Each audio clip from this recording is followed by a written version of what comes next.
There's cars and SUVs. Then there's vans and pickups. Looking for expert advice on your next vehicle? Our Toyota and Lexus business team are here to help. Our dedicated team offers comprehensive consultancy for large and small fleets. With our award-winning reliability, recognised by the What Car Awards, we keep your vehicles on the road and your business running smoothly. Search Toyota and Lexus Business to learn more. Lexus, awarded Best for Reliability in the 2023 What Car Awards. Oh, Jamie's got a new car. He only passed his test last week. Chloe and the kids on the school run in their new hybrid, and the Flemings from 23 off to see their daughter at uni. Get car and van insurance that's right up your street at parkerscompare.com. Created by the experts at Parkers, we're 100% independent and dedicated to helping you find the right insurance policy. Quick and easy, you could compare quotes in just 5 minutes from some of the UK's leading providers. For car insurance comparisons you can trust, visit parkerscompare.com. Authorised and regulated by the Financial Conduct Authority. See website for details. It's game day, and this is the home of Scottish football. It's Clyde One Super Scoreboard.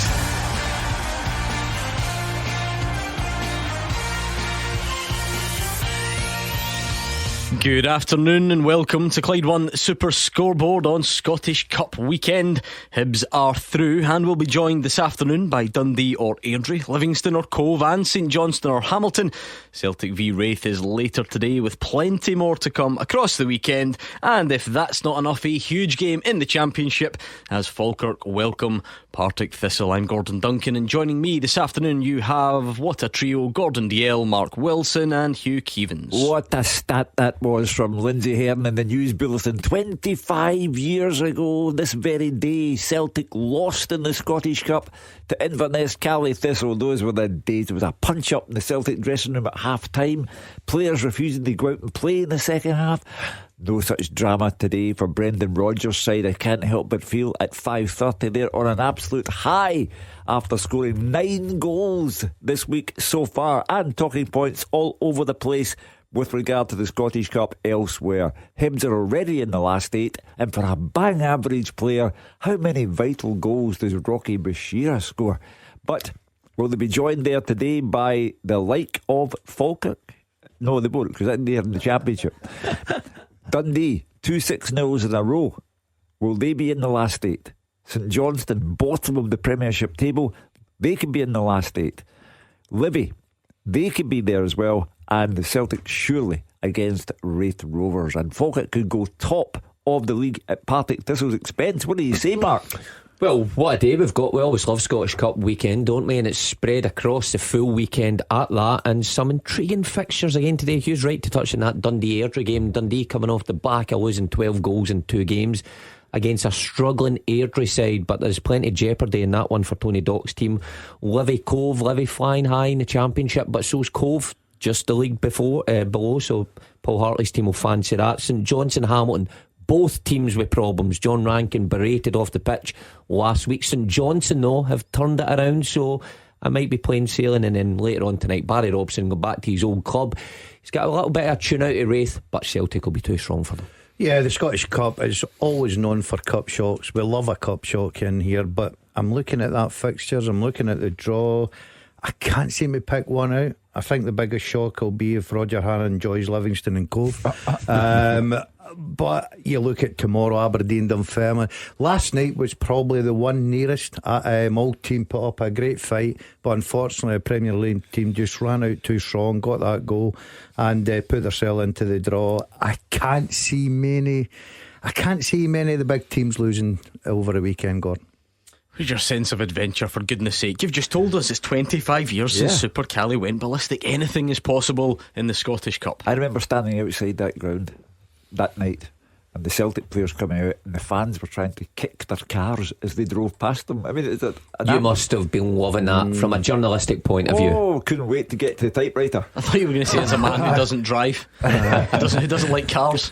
Couldn't wait to get to the escort somebody was driving. And then all your clips, all players have a favourite press man to tell you the stories, and they told me at half time, absolute punch up. Mark Viduka refusing to come out for the second half, and Whatever happened to him as well, eh? I know. His career went downhill after that. Well, listen, we would be hard pushed to match cup drama like that this weekend, but we cling on to the fact that you never know. You never know. So let's see what we've got in store for us. It is spread out a little bit. Hibs are already through. They didn't get it all their own way, but they beat Scott Brown's Ayr United at Somerset Park by a late Rocky Bashiri goal to 0. They can get the feet up this Saturday afternoon and see who joins them. And as an example of what can happen, Leyton Orient have just missed an absolute sitter to equalise against Man City in the 90th minute. That was the gasps you heard from the studio. Do you know what? It's not a sitter, but it's a big chance at the end. Anyway, let's go around the grounds because we've got some fascinating ties across the weekend. So let's start at... where will we go first? How does St Johnstone Hamilton sound? Could we see a top flight team tumble, David Friel, or have Hamilton got too many problems of their own? They've certainly got problems, Gordon. I'm just wondering if Super Akis are going to go ballistic. I'm not sure. I think from the outside looking in, I'm not sure this would be classed as a glamour tie.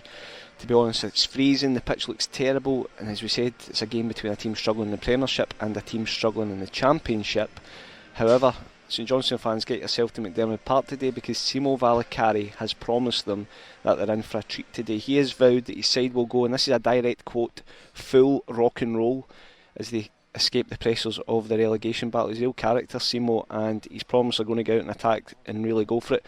Let's hope he is true to his word. We'll get some entertainment at McDermott Park. St Johnstone's certainly starting to build some momentum as they bid to stay in the Premiership. They followed back-to-back wins over Motherwell with a win over St Mirren last weekend. I don't think anybody saw that coming.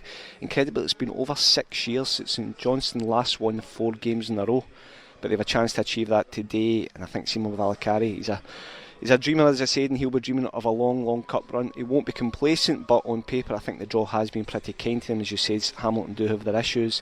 They sit second bottom of the Championship. Their only win since the turn of the year was against Musselburgh in the last round of the Cup.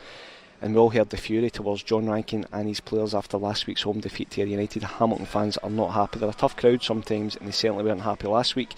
Thought the Hamilton manager dealt with that really well, and I'm sure he'll be telling his players to block out the noise and focus on this game. St Johnstone are clear favourites, but I do think Hamilton can probably pose them problems. They do have a threat in the likes of Nikolai Todorov, Kevin O'Hara up front.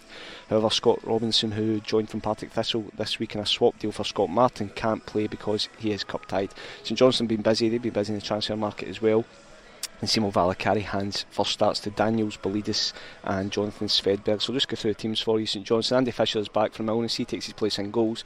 It will be Daniels, Balodis, Bozo Mikulic, Sven Sprangler at the back, Sam Curtis, Elliot Watt, Jonathan Svedberg and Dre Wright across the middle with Taylor Stephen and Victor Griffith in behind Mackenzie Kirk. Subs for St Johnstone are Sinclair Mitchell, Holt, Clark, Carey, Sidibe, Franchak and Duke McKenna. As for Accies, Dean Linus in goals, back three of Dylan McGowan, Sean McGinty and Ricky Lamy, plenty of experience there. Stephen Bradley, Kyle McDonald, Barry Maguire, Stephen Hendry across the middle with Connor Smith in behind Nikolai Todorov and Kevin O'Hara. Subs for Hamilton are Albinson, Longridge, Henderson, Burjonas, Shaw, Tumulty, Gallagher and McKinstry, and the referee at McDermott Park is Nick Walsh. You're not having it on your shock card, Hugh Keevins. How would you rate the chances? No, I'm warming to Simo Valakari. I like the quote that David brought us there, promising that the team will go full rock and roll. Like the Dazzler's been singing Elvis all day in the newsroom, so he's up for the rock and roll experience. I like Simo Valakari's style. They've won their last 2 games and the Accies are clearly in a bad place, so it's Simo for me.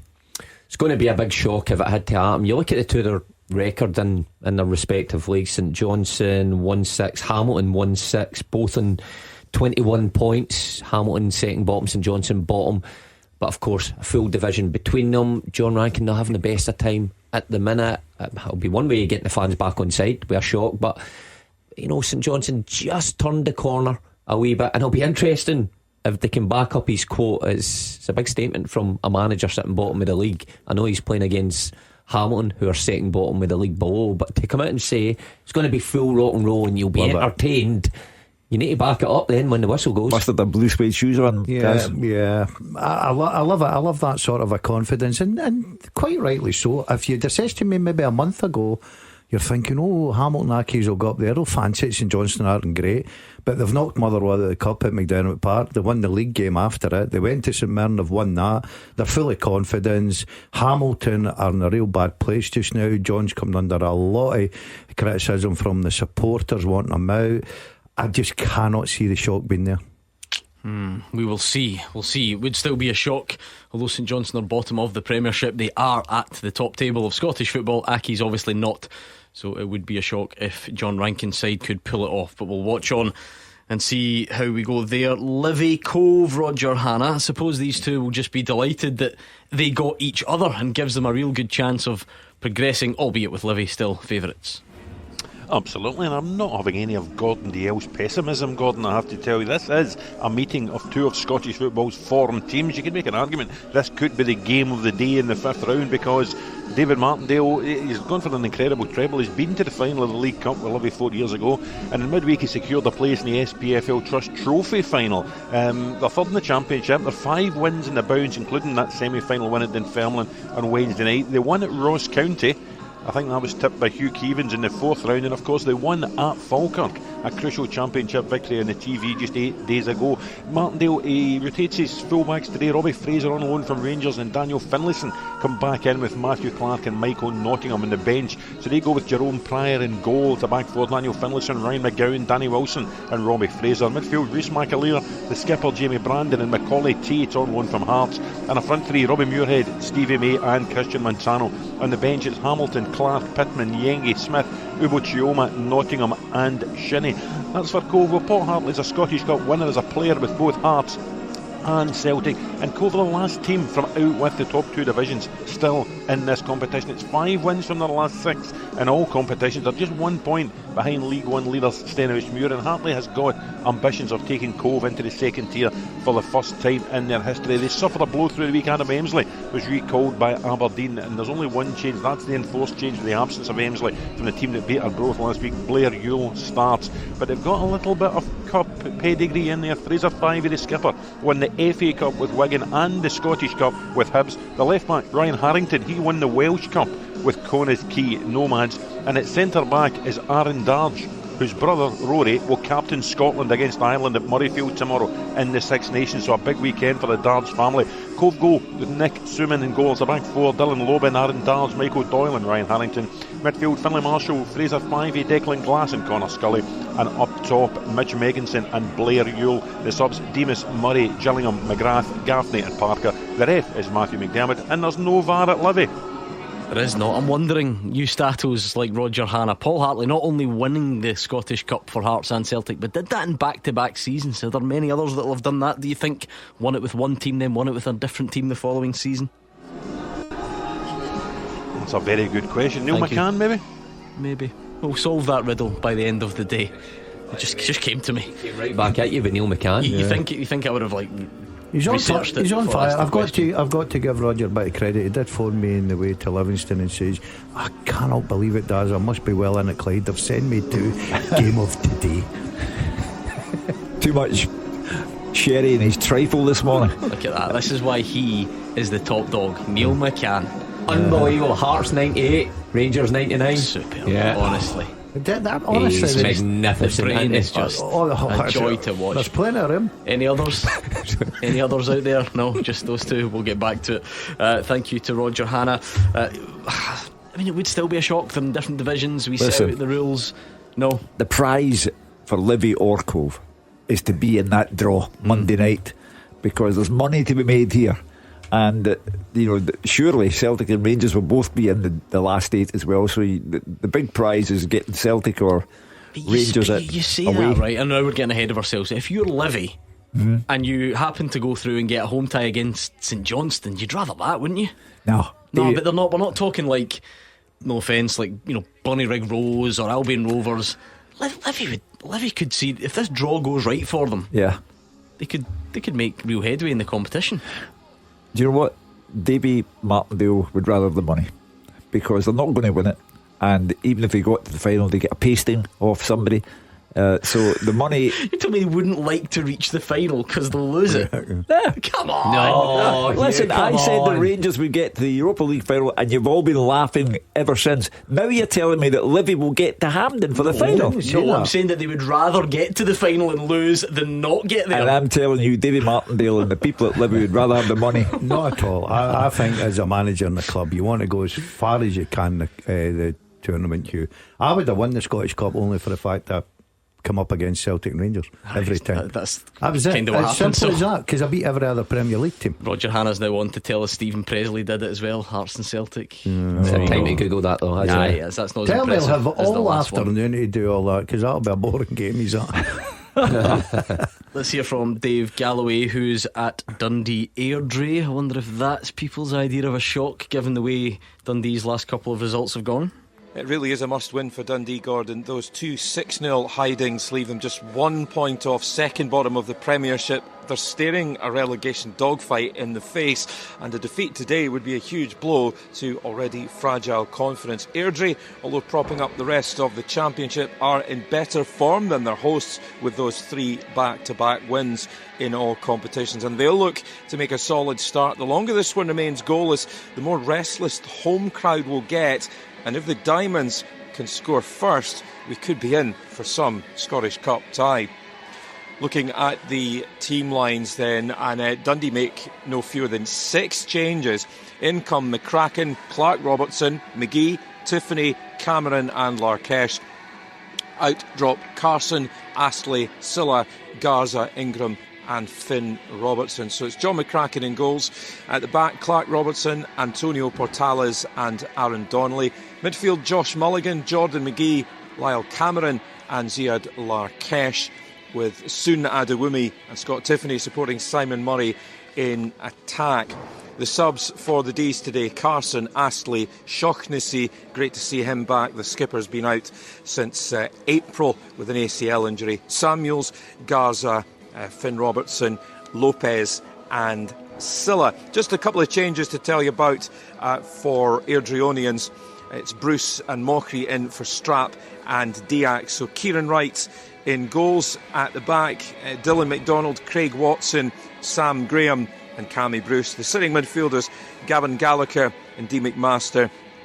Then it's Lewis McGrattan, Ben Wilson and Adam Frizzell, with Chris Mockery leading the attack today. The subs for the Diamonds: Hutton, Hancock, McGregor, McStravick, Duffy, Cooper, Bannon and Armstrong. Your match referee here at sunny but cold Dens Park, it's Ewan Anderson, who was also in charge when these teams met here in the Cup way back in August. The hosts winning 6-1 that day, and today there is no VAR. How do you rate that as a shock potential? Come on, I'm trying to tempt the three of you in. Airdrie 9 points adrift at the bottom of the Championship. If Tony Docherty's Dundee lost that match on the back of losing 6 to Hearts and 6 to Celtic, it really would be a bad day. Although they will go into that haunted by the memory of those 12 goals. But Dundee, even if it's narrow, it has to be Dundee. I would agree with that. You just look at Airdrie's season so far, 3 wins, but look at the goal difference, minus 26. They've lost 42 goals this year. You're going to a Dundee side who have been up and down but carry a threat going forward. So I get 12 goals conceded over 2 games. It's been a horrendous week for Tony Dock, but they'll get the job done, I think, easily today. Can't afford to lose at Dundee, so because of that situation, I fancy Dundee. They might struggle, but I fancy them get through. Okay, you could make a case, although we love the Scottish Cup and we champion the Scottish Cup, and obviously knockout competitions are very exciting. Game of the day might even be in the Championship, because Falkirk against Partick Thistle is huge. It has various storylines attached as well, and Fraser Wishart is going to bring us up to speed on them. Yeah, I think you echo my thoughts, Gordon. You know, David Friel, Roger Hannah, myself rotate first choice for coming to a game, and this week I had first choice and I chose this game because I think it is a huge game in the Championship, and I think it's game of the day. Virtually a sellout. I was told when I came in there was less than 100 tickets left, and that was 1:30. But that's because Falkirk have led the way virtually all season, and at one point it looked like they were getting away from the rest, playing some lovely football, but they just had a wee sticky patch here And since mid-December, when they lost heavily at Ayr United, they've had 2 defeats, 2 draws in the last 6 league games, defeating the Scottish Cup as well, and all of that has left Falkirk behind Ayr. They're in second place, but this is their game in hand over Ayr United and Livingston, who are around them, and I want to put them back on top by 2 points. John McGlynn reacted, bringing in a number of players to boost his squad. Ewan Brophy, of course, earlier on the window, and then the homecoming of local lad Scott Arfield that will give this crowd a real boost. Had a great career, and he's back where he made his name, and he starts today. But for Thistle, they've also got promotion hopes, although more likely their chance will come through the playoffs. Spent most of the season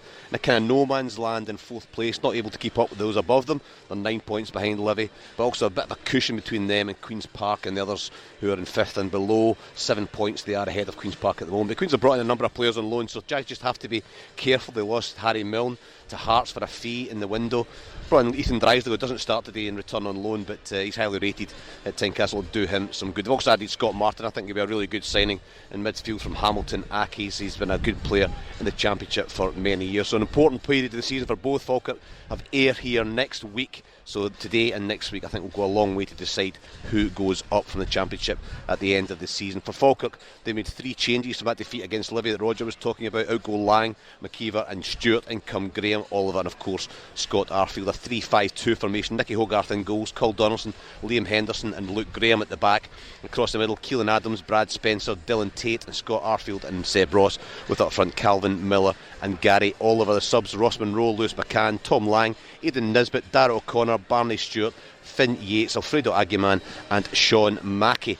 There's been 4 changes from the draw last week. A disappointing draw at home to Morton for Partick Thistle.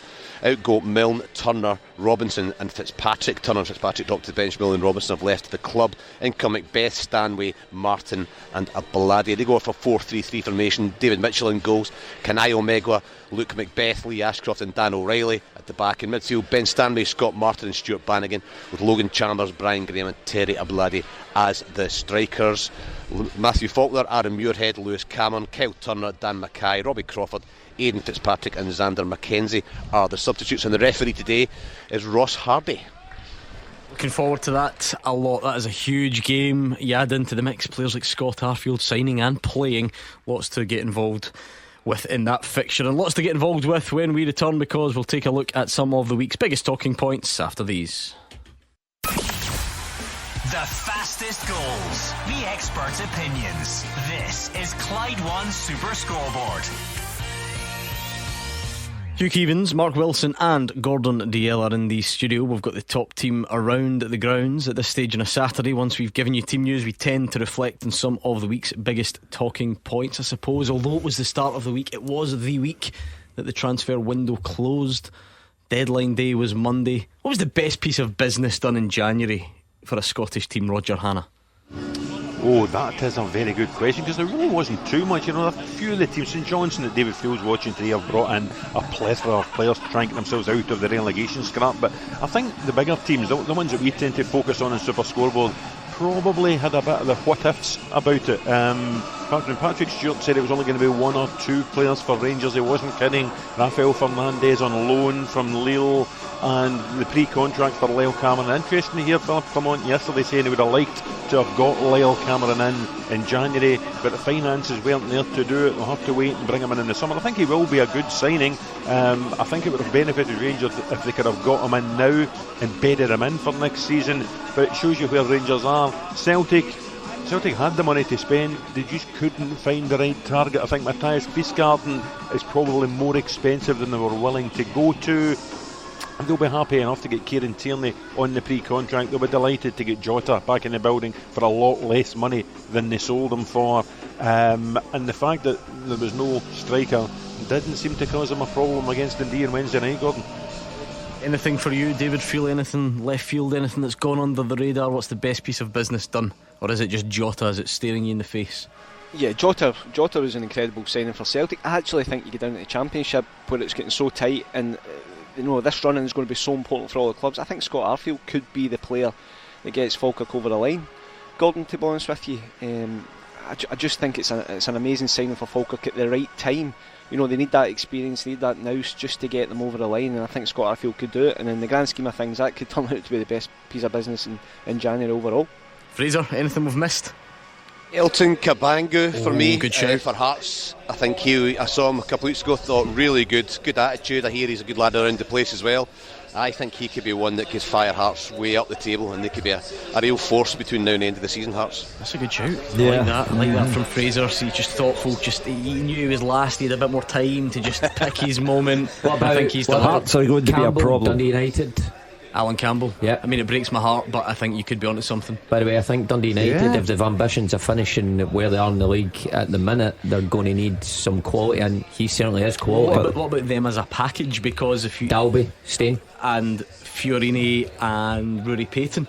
Yeah, Payton's another good addition Not as well. lost anyone, as you say, didn't lose Dalby. Yeah. It just goes to show you their ambitions at the start of the season. Obviously, certainly different. Stay in the league, see how they go. But once they're in that top six and they're sitting in third, the board have obviously said to Jim, "On you go and strengthen." They certainly have. But there was a point when Hearts were second bottom of the Premiership table. I think they're destined to be third top by the end of the season, and I think Kabangu, Fraser's quite right, Kabangu has made an immense difference. Shankland obviously enjoys playing alongside them.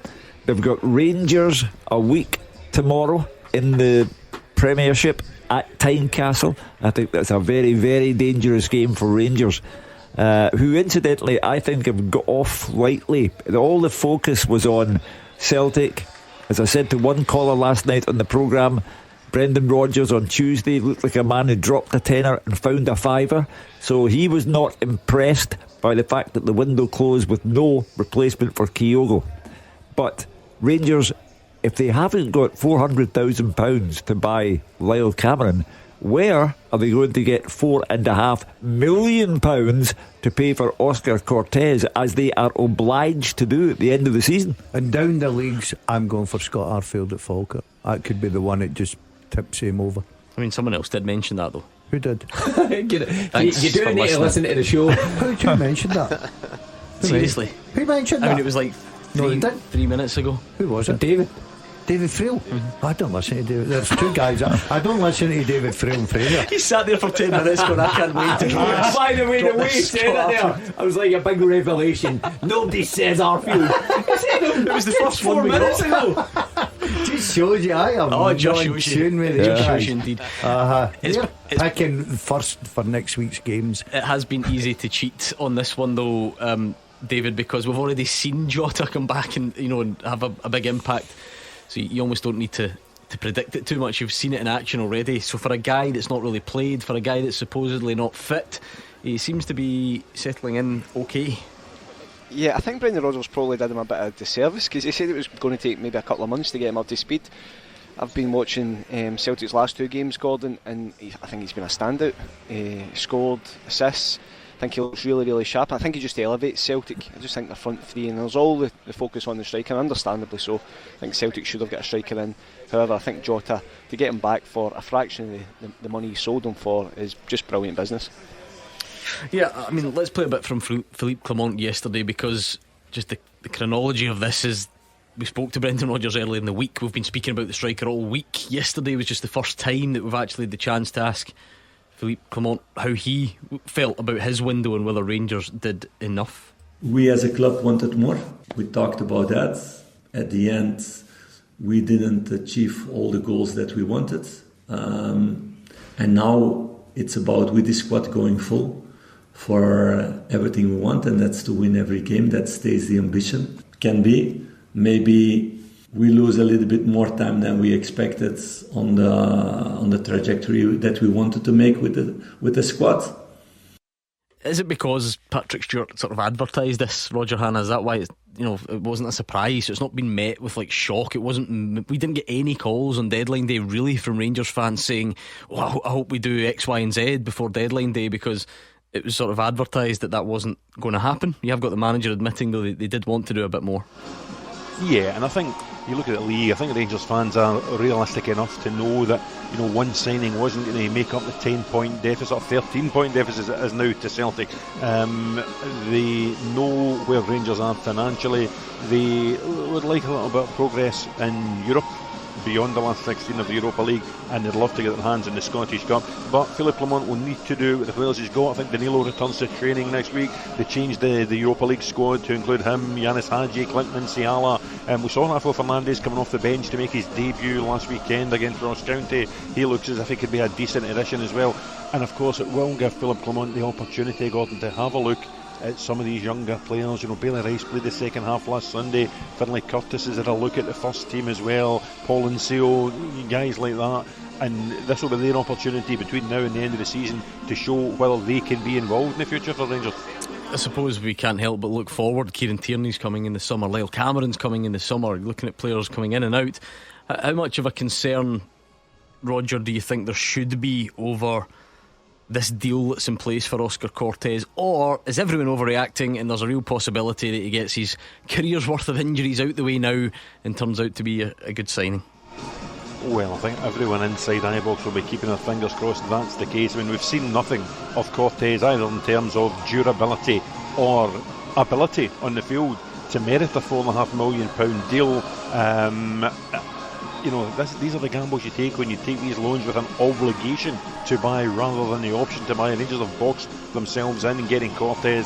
He's no closer to a return to the first team as far as we've seen. He has an awful lot to prove. Yeah, I mean, Fraser, you'll have seen these types of deals. I suppose you sometimes a different lens with your PFA Scotland hat on. It is coming more and more into the game. The loan, the obligation to buy, it can work out very well for you. You can then see the risks attached with a deal like this one, I suppose. Yeah, sometimes it's an obligation, sometimes it's not. Sometimes there's a figure that if the club wants to buy him, then the figure's set there. But other times it's an obligation, and it seems that that's the case of Oscar Cortés. I feel sorry for Cortés. You know, there's a lad come to Scotland. He's in a foreign country. He's not his fault. He's picking up injuries, but he is. And he seems to be this figure where there's always kind of an aggressive kind of attack on him. It's not his fault, but Rangers are going to have to pay that kind of money. And sometimes these things are put into the summer because that's when it's after a different financial year.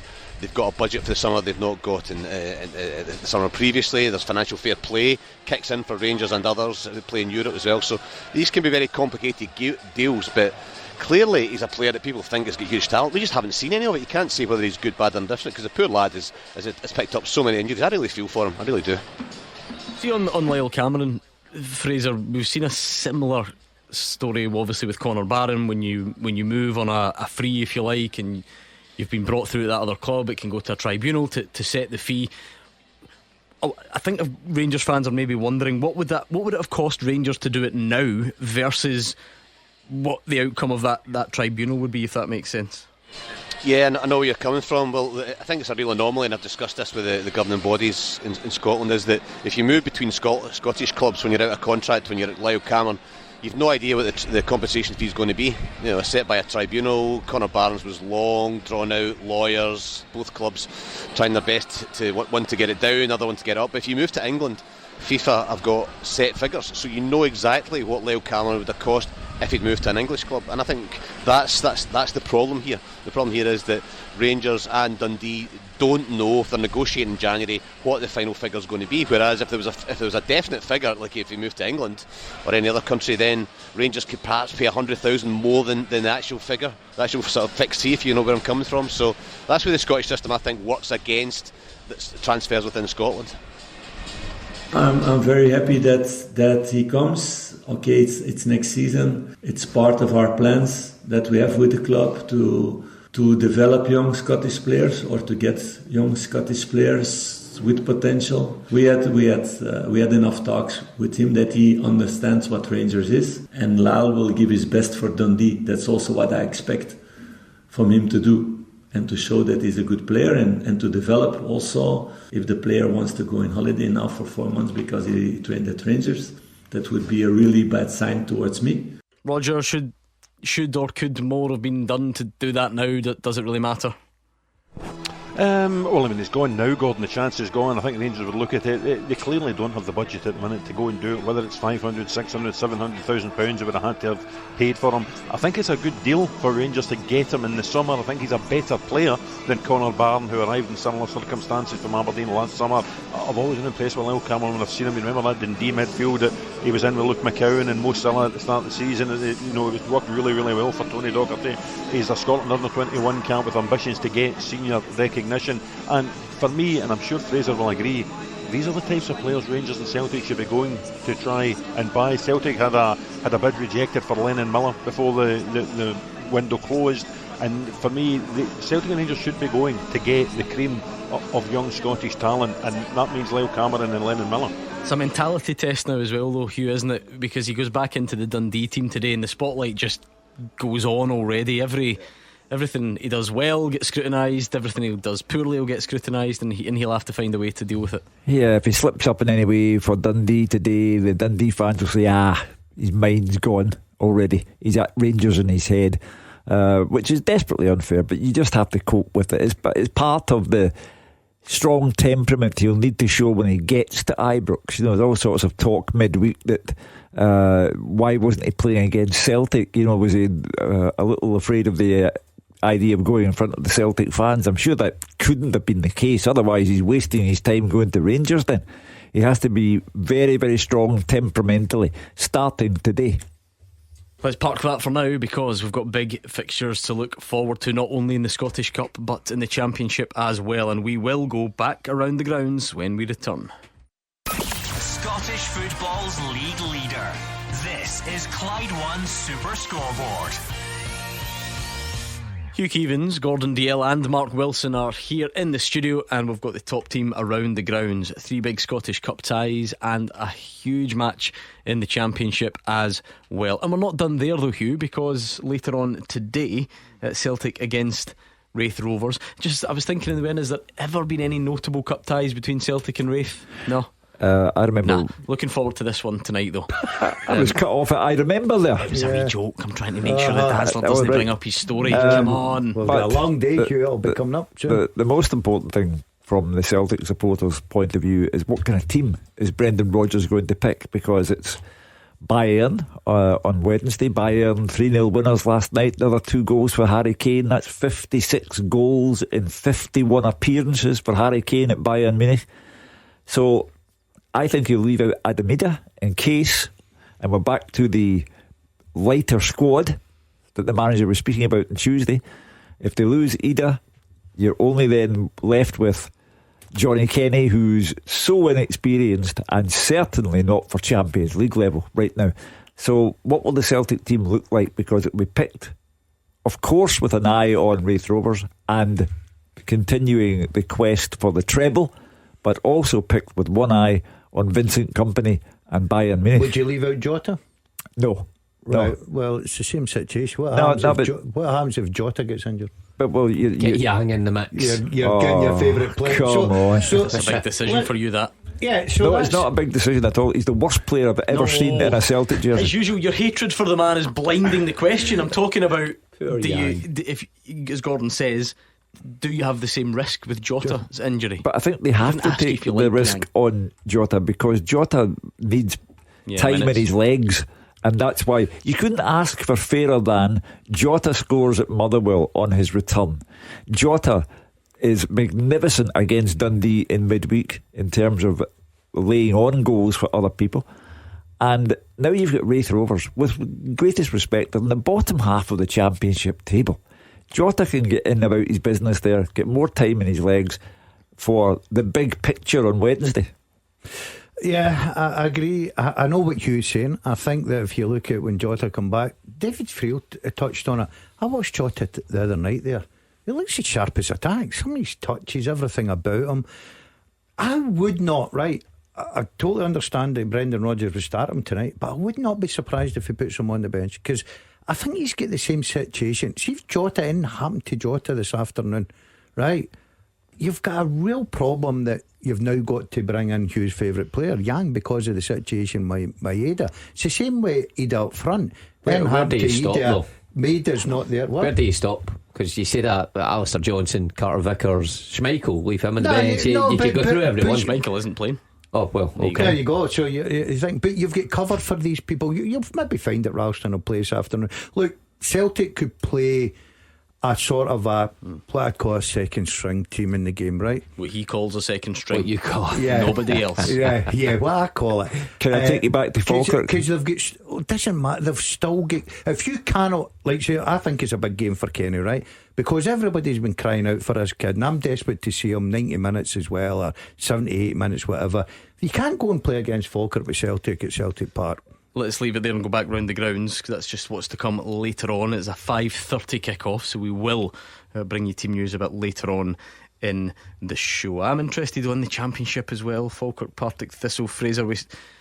Two of the pundits gave Scott Arfield their signing of the window because one of them wasn't listening to the other. He's not played since Boxing Day and goes straight in today. All this talk about Jota and so on. I'm quite fascinated by that. 36 years of age, not kicked a ball since Boxing Day, and starts today. I know, and he made his name as a box-to-box player as well, so that was about his athleticism, getting forward, scored many a good goal for many teams, including Rangers at the tail end of his career as well. So interesting to see where he plays, because the way I've said that was 3-5-2 in the midfield, but he might play further forward to try and get in the box and score a goal or two. But he'll bring something to the team, not only on the park, off the park as well. Great lad, great professional, played at a high level, people look up to him as well, so I think he's a great signing as well. But it'll be interesting to see where he plays today, because I think it's a big game for Falkirk the next few weeks. The top of the Championship, Falkirk play Ayr here next Saturday. The Saturday after that, Ayr host Livingston, so all the three teams around the top of the league play each other in the next few weeks, so a real critical period. But for Falkirk, they need to win this game first, and then they go into the Ayr game 2 points ahead of them as well. So exciting finish to the season.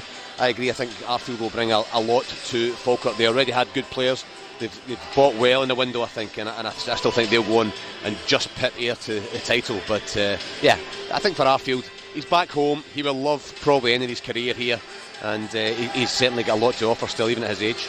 Mark Wilson's going to have to sit back in silence here as we talk about his employer.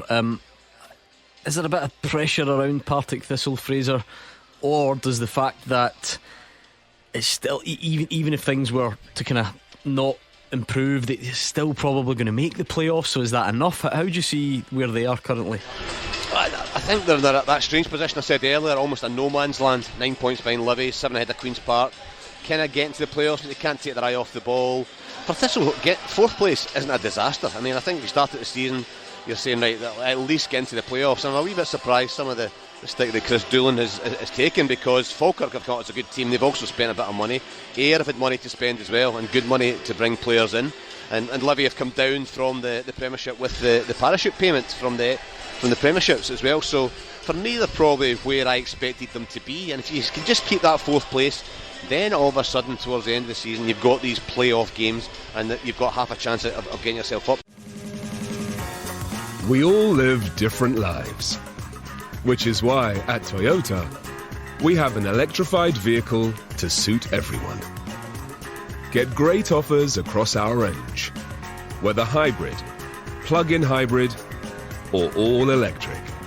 At Toyota, every choice counts. Visit your nearest Toyota centre to find out more.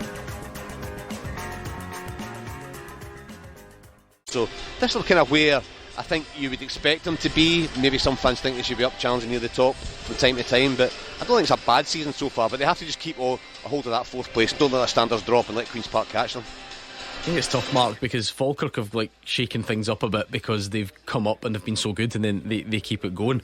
There's this, do you think expectations risen because there isn't a big hitter in the Championship? So there's no Dundee United, and my goodness, we've seen Hibs and Hearts and Rangers and all sorts in there.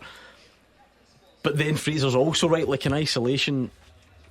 Being behind Livy, who came down, is no disgrace. Being behind Ayr, who've got a bit of cash behind them as well, no disgrace. But it's maybe all piling up for Thistle. Listen, I think there was real optimism around the club at the start of the season. You highlighted not a real big club in there. I think everyone's been, well, a lot of people have been surprised by Livy, because I thought they might have taken the route of kind of Hamilton. They might have struggled, but David Martindale, terrific job. Ayr United with Scott Brown, you always knew they were going to do a good job this season, but Falkirk have been the surprise package. I think the disappointment from a Thistle point of view is just that points gap. You know, if you're sitting in fourth and that points gap's a wee bit narrower, then there is no big issues. Look, it's going to be a tough one for them this afternoon, but I think the home form this season has to be a wee bit better, but they're still in there with a fight. And Fraser's right, you get in the playoffs at the end of the season, anything can happen. Yeah, I take on board that the playoffs, you've got to make sure first and foremost you're in there if you're not going to win the league, if you're not going to come out on top. And there's a few good teams there, we've seen that. I was very impressed with her last night. Partick have got big ambitions, definitely got big ambitions. There's a few bits of rumbling going on round about Firhill about the manager, so it's important he goes there today. It'll be a difficult game. He's got to put up a good show. The 18s manager or listen, he get beat last. He's winning 3-1 last night with 6 minutes to go and still can't he win. So 4-3. You're joking. I didn't hear the story when I came in. He's entertainment value for Firhill. 3-1 up with how many to go? 6 minutes to go. It's 4-3. Yeah, he made a tactical. St Johnson. We went all attack. He phoned David Friel at home and says, "How do you think I should change this to a diamond?" Yes, and you go. Wow. Incidentally, Fraser Wishart just dismissed Livy altogether from the title race. He said that he believes that Falkirk will pip Ayr. Not to mention of Davy Martindale, who's right beside them. You fancy Livy Lions? I'd never ruled Davy Martindale out. They've hung in there all season long, and they have the same chance as Falkirk and Ayr. I can't know what you mean. That's a tight championship, isn't it? It's going to be someone. It's someone that's just going to win that championship. The head of the PFA Scotland just said, "Nah." The best goal scorer. Not having it, Fraser. Nah, I'm not having it, Hugh. It's a prediction. I don't think Livy will keep up, but they might have a say. They might take points off the other two. But they'll be in there. I'm getting the Nokia out now. I'm phoning wee Davey. Tell him what you said. The absolute cheek of Hugh taking umbrage at someone else's predictions as well. Honestly, we have officially come full circle. Right, we will leave it there. Thank you to the guys, because we're building up to 3 big games in the Scottish Cup at 3 o'clock, a big game coming up in the Scottish Cup at 5:30, championship games, previews of tomorrow and Monday, all sorts coming up as usual on Clyde One Super Scoreboard on a Saturday afternoon, and we'll get the show on the road next.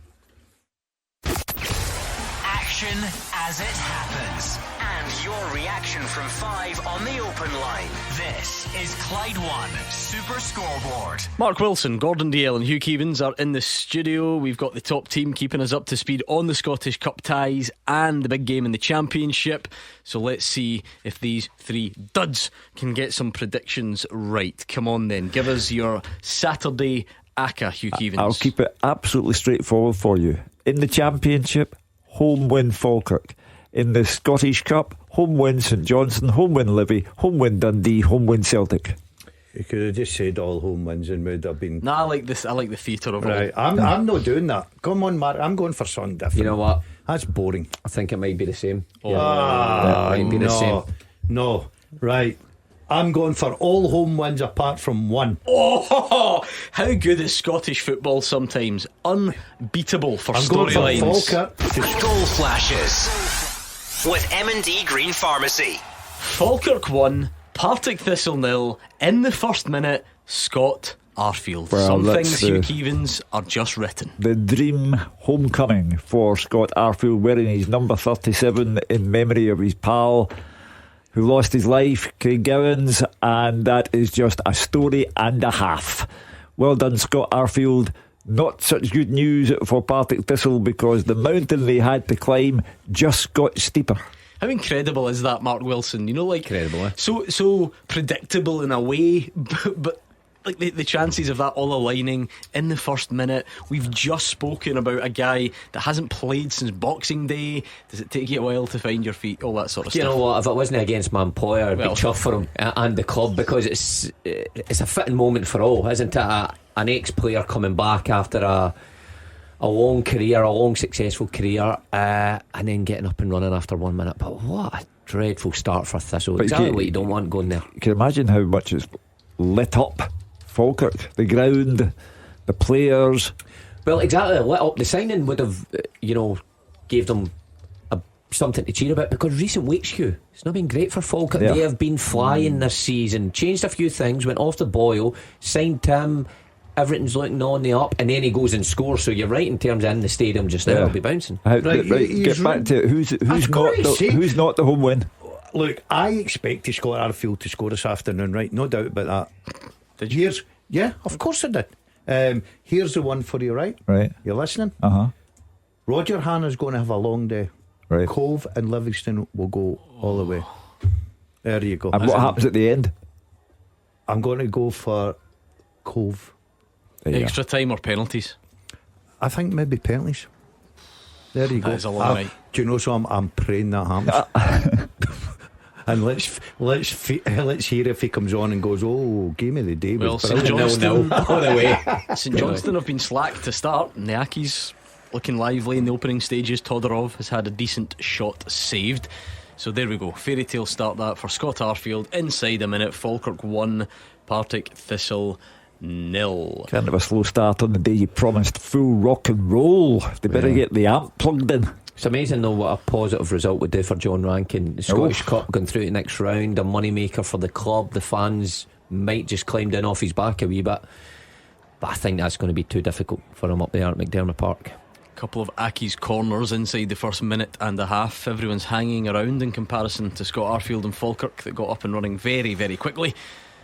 Partick Thistle, but as a wise philosopher once said, if you've got to lose a goal, lose it early. Brilliant, honestly. I'm amazed it hasn't caught on more in the I wider football bet landscape. managers do say that. Look, everything nice and tight, but if we're going to lose a goal, lose it early. We get back in the game. I mean, literally, this might not surprise you, but literally his first touch. So not a touch to set it up, or not a bit to lay off to someone first. Just a run into the ball. I can picture, I can see it just now. You love Arfield. I do love Arfield. He's always been brilliant. I've never met him. No one of the ones. No, never met Scott Arfield. We should arrange actually for his birthday. You know, the video messages you get. I'm home for a lot better than that for my birthday, let me just say. Ball down the right hand side or left, whatever one Fraser favours. Ball in, Arfield making that late run, side foot goal. There you go. That's how you describe that one. Was that a header? I don't know. Almost an Accies goal. Ricky Lammy's header, Todorov then close to connecting. So this rock and roll from St Johnstone is taking a bit to get going. Speaking of which, Hugh, let's give maximum time on this. Let's set it all up. The first half teaser with the scottishsun.co.uk/football for the best football news and opinion online.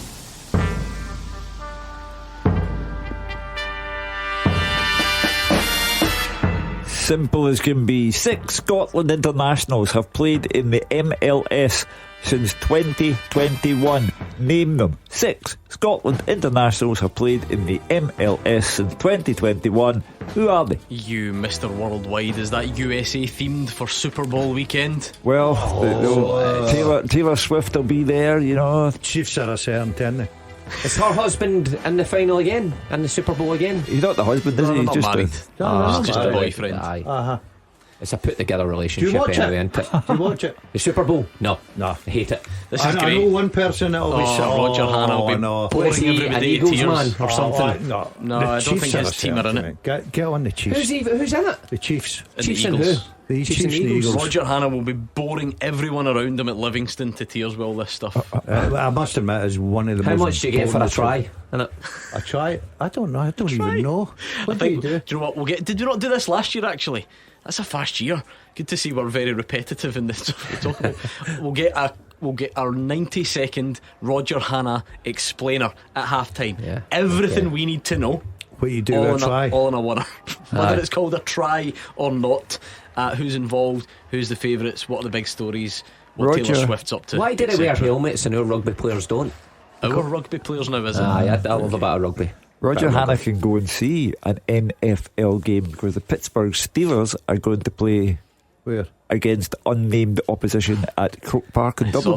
saw that. Hugh, see if you think Roger Hannah hasn't already been Yeah. when they come to London. I think you'd be mistaken. Proper into it. Aye, he's Is he? Listen, have a An look. NFL Have a look geek. at even the way he dresses. You can tell he's into Does he it. wear the big strip? Oh, The come big on. baggy strip? The full family get the big and the popcorn and the big. Oh, do you want Diet Pepsi? No, I'll just go with the egg. You know. He's telling us the Miami Dolphins are playing at the Bernabeu next season. Oh, Wow. Dan Marino's still playing for them. I think he's past his Ace best. Ventura still managing the mascot. The best job in that is Finkel is Einhorn. It's a Einhorn is Finkel. it's a kicker Wow, boy, maybe. They've got a guy who just runs over and kicks it. Yeah. What job that is. See if you're a good kicker of the ball. Yes. Gavin Hastings. You're set for life, aren't you? We had Duncan Weir, the Glasgow Warriors Scotland international rugby player, in here a few weeks ago. Remember that? We had a partnership with the Glasgow Warriors, and he was telling us he had a sort of conversation a few years ago about just going over and Just kicking. yeah. Yeah. What a job. That's your ideal job if you could have kicked it in a straight line.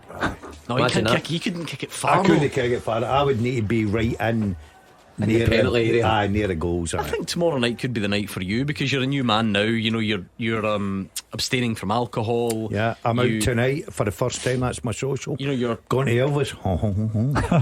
So I think tomorrow night you should stay up, watch the full thing, document it all, give us your thoughts on Tuesday. See, if I stayed up tomorrow night to watch the Super Bowl, I would have a good word with myself in the mirror on Monday morning. You've watched worse late Yeah, tonight. yeah, but it's entertainment. The Super Bowl certainly isn't entertainment for me. Well, you can all really look forward to Roger Hannah's explainer that will come along before the end of the show, I am sure. But your teaser is up and running. It is USA themed for Super Bowl weekend. 6 Scotland internationals have played in the MLS since 2021. Name them. You, Mr. Keevins, Yeah. were bragging last night that you finally got a functioning TV in the man cave. Yeah. This could be your year for the Super Bowl. What a night I had last night, watching Ayr United Hibs and then turning over to watch Man The end of Man United. United. And let me tell you, I go back to my prediction about Rangers in the Europa League final. Man United, absolutely hopeless. Tottenham Hotspur, awful, woeful. And you're laughing at me for saying that Rangers get the What do you final. think, Man Cave, Super Bowl tomorrow? It could be your. So it takes an awful long time, It though. does take an awful long time. That I did the same. So watched the end of Ayr Hibs, flipped over quickly, and we've had yet another week where people want to debate VAR and maybe get rid of it. And by the way, loads of that is valid. And then you see a moment like last night, and you think, no, we can't allow that to kick back in. How offside is Harry Maguire exactly? What a big, I told you, lose a goal. Goal flashes with M&D Green Pharmacy. Falkirk 1, Partick Thistle 1, and it's a Scott Arfield own goal. It's actually Logan Chalmers for Thistle. Good game there at the Falkirk Stadium. The fairy tale start from Falkirk and Scott Arfield, but the party poopers, Partick Thistle, have had their say. So Logan Chalmers scores, 10 minutes gone, Falkirk 1, Thistle 1. Well, there goes my theory about the goal having lit up the stadium. Nope, the fire's just gone out. Thistle have Good equalised. response for Mark's club, Partick. They needed that. Get back in the game as quickly as you possibly can. So I could. Do you know what? Now I know why the old man Fraser Wishart picked Falkirk and Partick. We need to find out if there's truth in that. Listen to the old rotation. I think it will be. Do you? I think Andrew McLean seems like a fair-minded man. He tends to fill in the diary, so he'll just give them a wee shot at picking their games. I would love You get that first job. pick. I know where I'd be sending them. They'll be all over the country. Nobody's that The far old today. Dingwall shift. That Just must to be let good you know when that you're- comes up. Your Dingwall this week. I think they all Freeze. fight. I think they all fight for Dingwall in the light months. Yeah, you don't want to be going up there, do you, in the dark, in the snow. But anyway, it's a good teaser that. Get your guesses in at Clyde SSB. It is a race, so we need one tweet with all 6 names on it, and you need to do it quicker than everyone else. What's really tricky about this one is not so much remembering the names, the time frames, because it's since 2021, so I can see a lot of names coming in that are just missing out there. Let's see who can get all 6 right. I think we've got them already. Well, I'll be Yeah. Take them off. the judge and jury on that. Hugh, what do you think? Yeah, no, I've got one wrong. Yeah. Oh, one wrong, right, okay. Which one is the wrong one? What did you make of Ayr Hibs last night? As I said, Rocky Bashiri, as you know, I think bang average is doing him a real favour. But he scores in the 3-3 game against Aberdeen, and that turns a corner for Hibs. He scores in the 3-3 game with Rangers, and that gets Hibs a point at Easter Road. And he scores last night right at the end of the game to prevent extra time, put Hibs in the last 8, and in a week where they record losses of over £7 million, to be in the last 8 is at least a financial turn for them as well. How does that work, Hugh? How do you get yourself losing £7 million? Do you know what? They actually owned up to it. Bad players were bought, bad managers were employed, and they had to pay off Nick Montgomery and Lee Johnson before him, and bad investments were made. They lost £1 million in a company that went bust. So at every level of the club's operation, they have slipped up, and they're £7 million down as a consequence. Someone going to cover that? No. The only thing that will cover that is who's not hiring down Dunn. south. Is he not the Black Knights? Yeah, but I mean, they're not going to cover their £7 million losses just like that, are they? Did your old team, Gordon, they actually had a go after? Not that they didn't have a goal, but they came close after falling behind. I thought maybe they had done enough to snatch an equaliser, a few decent saves from Jordan Smith in the Hibs goal. Yeah, they threw everything at it. They had to, Gordon, because of the timing of Hibs' goal. I've got to give Hibs credit. I thought it was a dour first half. See, for a cup tie, 7,000 plus inside Somerset, the atmosphere would have been great. I thought it would have been a little bit more livelier, if I'm honest. But I thought Hibs' second half, there were spells where you just thinking the goal's going to come. And I think Scott Brown will be really disappointed the manner in which it came. The long throw in, it was too easy, and they get the goal that puts them into the next round. Ayr did throw a little bit at them. But looking at the Championship, it's the first time I've really sat down and watched Ayr. They've got good players, they're well organised. You know something? I think they'll be the biggest danger from Falkirk and Livingston. The only thing about last night, I didn't catch all the game, just a wee bit at the end, and I saw the goal, but I can't claim this. Somebody on Twitter tweeted all that money invested in a new stand at Ayr, and they've now put in the TV gantry for a camera to sit in an elevated position. I watched the game Ayr against Partick Thistle the other week. I was thinking, this camera's really low. Very close and low, isn't it? But I expected more last night. But to be fair, the camera then on that side, it shows you the new stand. Yeah. Whereas if the camera's in the new stand, then that you can't is a see good point. it. But no, I don't think you're wrong. I had the same thought as well. But no, it was, I suppose, entertaining in that kind of mad cup tie type way, and Hibs going through. So they are the first name in the hat, so to speak. Bonnyrigg Rose have scored against Peterhead. Mark Ferry on 14 minutes. So there are games down the divisions. Similarly, Stenhousemuir going well at the top of League One. They're 1-up at home to Queen of the South, who've got a dreadful away record, so that would make sense. Blair Alston with the goal there. No, I thought it was good. I thought I enjoyed it last night. I know, just that kind of, like I said, I'd stay away from the cliche about old-fashioned cup tie, but it just felt that sort of. Do you know something? Usually I like to brag, but I'm not going to do that. But I've got to say, the atmosphere at Somerset under the floodlights and a packed out, well, there were 7+ in there, which was very, very busy indeed. Great support come down from Hibs as well.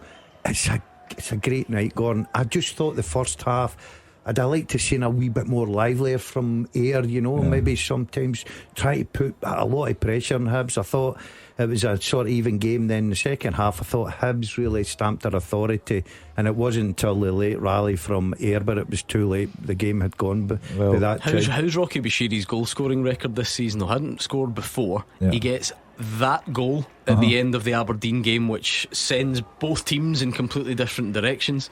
He then gets the late goal in the draw against Rangers. Now the winner in a cup tie. I know, and he's a terrible player, I think, but you cannot argue.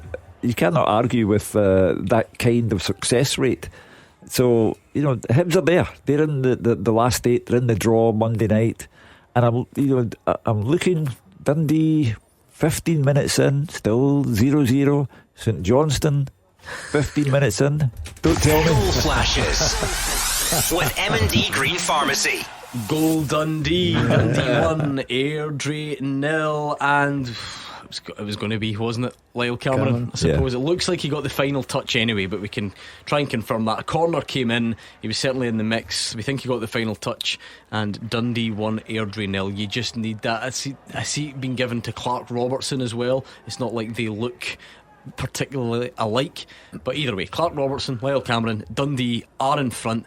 You need that in this type of environment, don't you, to settle things. I said that Cameron would have to be temperamentally strong, and if it is his goal, that's a great start for him. The Dundee fans don't care who put it in as long as somebody did, because it would have been unthinkable, and it will be unthinkable for the remainder of the afternoon for Tony Docherty not to win that game. On the back of 6-0 against Hearts, 6-0 against Celtic, he must, absolutely must win this match. I think for Lyle Cameron, I think the opposite. I think it'd be a great situation to be in pre-contract, and I think you'd play more relaxed. I don't think you would take your foot off the gas. I think so. More I think relaxed. Would you not feel like you were constantly being judged, almost like you're trying to impress two managers at once? No, because you've done that. That's the hard bit, is getting Rangers to come and sign you, and you've now signed. So that's sorted. The bigger worry is when you're a player and you're at this stage and you're out of contract in May, and you go into every game desperate to perform because everything's on the line, and you get handed a contract at one of the biggest clubs in Scotland. Fine, just go and relax. You think you're the man, you're the biggest player at the club. I think you play better. The only difference, I think, was Gary Caldwell. Remember Gary Caldwell signed a pre-contract for Celtic? He got real stick, and that was pressure. The Hibs fan didn't take kindly to that, and he says it was incredibly difficult to play at Easter Road through that spell, and he had to be mentally strong. But I think it's different for Cameron. I wouldn't like to have been in that situation in my playing career, signing a pre-contract in January, unless it was massive to Man City or a Liverpool or something, where you would really just, have a go at the boys in the dressing room about how much they were earning. It just feels like unnecessary scrutiny to me, but that Mark's obviously got a stronger mentality. In which sense? That's what I'm saying. He's saying he would kind of enjoy it. It just feels like unnecessary. I do feel it's a little bit of pressure on the lad, but because as an example, there will be loads of times where a move is sewn up before the summer, but nobody knows. So then, whereas these ones sometimes get publicised. But I think I was listening to Fraser talking about the boy, and I've heard some real good things about him as a professional and the way he goes about his business. I think the majority of people up at Dens Park will know that, and know that he's out there giving his all for Dundee. If you're Dundee and you're a supporter, as much as it's disappointing losing your best players, we've seen that with McCown going to Celtic as well, you've got to know that if they're that good, they're going to move on. It's as simple and straightforward as that. So I think the boy will be able to handle it. I don't like the situation, but I think he's strong enough to go and say, right, okay, I'll give my best to Dundee, and if he gets that goal today, it's great for him. And I'm sure he'll put in plenty of performances, because he wants to go to Rangers in a good bit of form. Looking sharp, looking for a new season, looking for pre-season and press, because that's going to be a difficult midfield to get in. Rangers just now, Raskin and Diamande are playing really, really well. I know Roger was saying about Barn, he thinks he's better than Barn. They'll probably bring in more players. You've got guys like Tom Lawrence coming back for fitness. Sterling can play in there. So there's a lot of good competition. So he want to finish the season high. Would be quite a mixed day if Hamilton Accies could pull off a shock and knock St Johnstone out, because it's a day that started with a banner in the away end, 3 years of failure ranking out, accompanied by a song from the Hamilton Accies advising John Rankin where to go. They'll get him promoted last year. The biggest thing I could do. That's some thanks for the fans, isn't it? Because I remember the scenes at Inverness Cali. I remember watching the game, the fans running on the pitch. I guess they would have. They've obviously forgot about that year. Is it because they were so far behind Falkirk? The biggest. Look where Falkirk are now. I know, but the fans were on them last season. The biggest favour I could do, John, would be to say I'm surprised Hamilton Accies haven't scored. Yeah, exactly. I'm just surprised there's enough Hamilton Accies fans up there to hold up the banner. Look, fans are, you know what, like that. If you're not in a good bit of form, they come after you. There's no doubt. Every manager experiences this. It's not nice, let me tell you now, as much as we can laugh and joke in the studio about it, but John, that hurts you. As much as you as a manager come out and go, I don't read the papers, I don't take notice of it, I'm only concentrating the team, they can blame me if they want. It's not a nice situation. Don't you read the paper? Yeah, look up. I've been in those shoes. I've walked that walk. Dazzler. See, the thing is, social media wasn't about when you were managing. Imagine it was. Yeah. You would have a meltdown. I would have had a meltdown. Yeah. You would have. The negative comments would have got to you. You would have been on the Botox much earlier. Elon Musk would have paid for you to go on. I am so glad that social media wasn't about when I was playing. To link it to the other Lanarkshire club, Stuart Kettlewell obviously felt that certain things were making it hard for his family to attend games, and it had a knock-on effect. And I mean, I don't know John Rankin's family situation or whatever, but if you're sitting there and hearing that stuff, it must not be nice. And I'm not saying it's unique, and some people do just grin and bear it and say that's the way it is. But he's about 40 yards away from the banner apparently. Who John Rankin is? Having played with John and been a friend of him a long time, he's one of the most toughest mentally I've came across in my career. So I don't think it'll really affect him in the same sense as it maybe did Stuart Kettlewell, but still, Daz is right. It's you still rather it wasn't there. Mark, and there was a banner saying that you were great. Everybody wants loved. Let's not be kidded here. And I feel you're loved. Oh, I'm very blessed. I am loved by a lot of people out there. But there's one or two having a go at me just now. You know what I mean? And it's all about my party. Do you know something? I was with my granddaughter the other day there, and I parked in a child's play. I was getting dogs abuse. By who? Well, there's some. I don't even want to describe this. Why? And do you know something? I'm explaining. I've got my granddaughter and her child seat in the back. Did he give a go? Because you parked in the parent and child space, and are you sure your granddaughter was there? And thought. And she's what? So she wasn't there. So what did you hear? Yeah. That's awful. No, honestly, there's a goal I need to tell you about. I'm so with that person. See people that park in parent-child spaces, scum. Honestly, boil my blood. Agree. Boil my blood. That's. I wish I hadn't brought that. It's a big goal. Goal flashes with M&D Green Pharmacy. Huge goal. Scott Arfield's party is in ruins. Falkirk 1, Partick Thistle 2, and it's Brian Graham, the skipper, the top goal scorer. He has come up with the goods. Missed a penalty recently, didn't he, in one of the home games, which didn't go down well. But it's Falkirk 1, Partick Thistle 2. He was devastated about missing the penalty last week. He described that. He was gutted. But he is the man that grabs the goals for them. And what turnaround that is. You're not mocking my statement now, are you? No. None of you are mocking my statement now. What was your statement? If you're going to lose a goal, lose it early. 2-1 now. Brilliant. Great character for Thistle. Yeah, terrific. Because, it really reflects poorly on Falkirk. You get the noses in front, scored by Arfield, your big signing of the window, and you've gone the opposite direction. But especially because in the wider picture there is a Falkirk wobble, if that's the right word, ongoing, and people wondered if the type of signings would correct that wobble.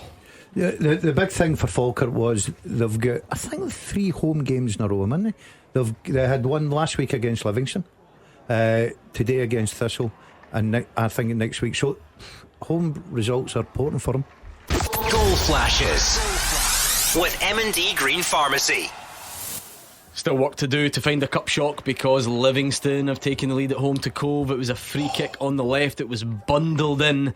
Wasn't necessarily the prettiest. I don't think Davy Martindale will care, because Livy are in front. Ryan McGowan, we think, with the final touch perhaps. So there we go, 25 minutes on the clock, and Livy have the lead. Livy of the Championship, Cove of League One. Last 8 draw.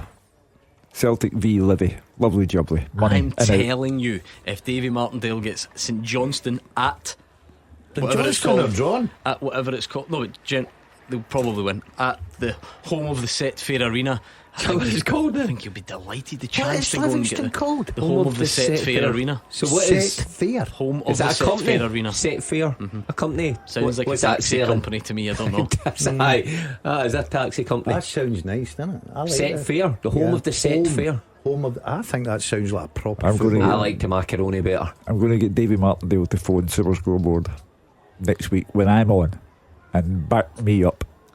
I think you'll be waiting. As I say, I take your logic. I think if you're a tiny team, you want the big payday. Livy could seriously make inroads into this cup, and then you get your payday anyway. You get the best of both worlds. I'll tell you what, clips just appeared in front of me, and I just mention it A, because he did used to play here, and B, quite dramatic. Remember Kyle Bartley? I've seen it. Have you seen it? Yeah. Oh, was it? Oh, it was on Wednesday. Sorry, wasn't it? All right, it's just the clips just Cuffed the popped up. referee. Sent off. Yeah. Is he West No, Brom? it was today. It was earlier on, 99th minute. Oh, yes. Right, my head's all over the place here. So it is. Do you know what it is? It's because it's against Sheffield Wednesday. I thought it said Wednesday. But he hits the ref basically. Yeah. By the way, It's a ref. yeah, and then he's pleading his innocence. Why is he pleading his innocence? He's What a got band the this could be. bandage head. He sort of he kind of puts a forearm into the face of the ref. That's It's bizarre. absolutely deliberate. Well, I hadn't seen it. Clear as can be. I hadn't seen it earlier. That's remarkable. You would have played against him, Mark. I did many times in that season. Yeah. Oh, was that same I season? think so, yeah. Do you know what we discovered this week, actually?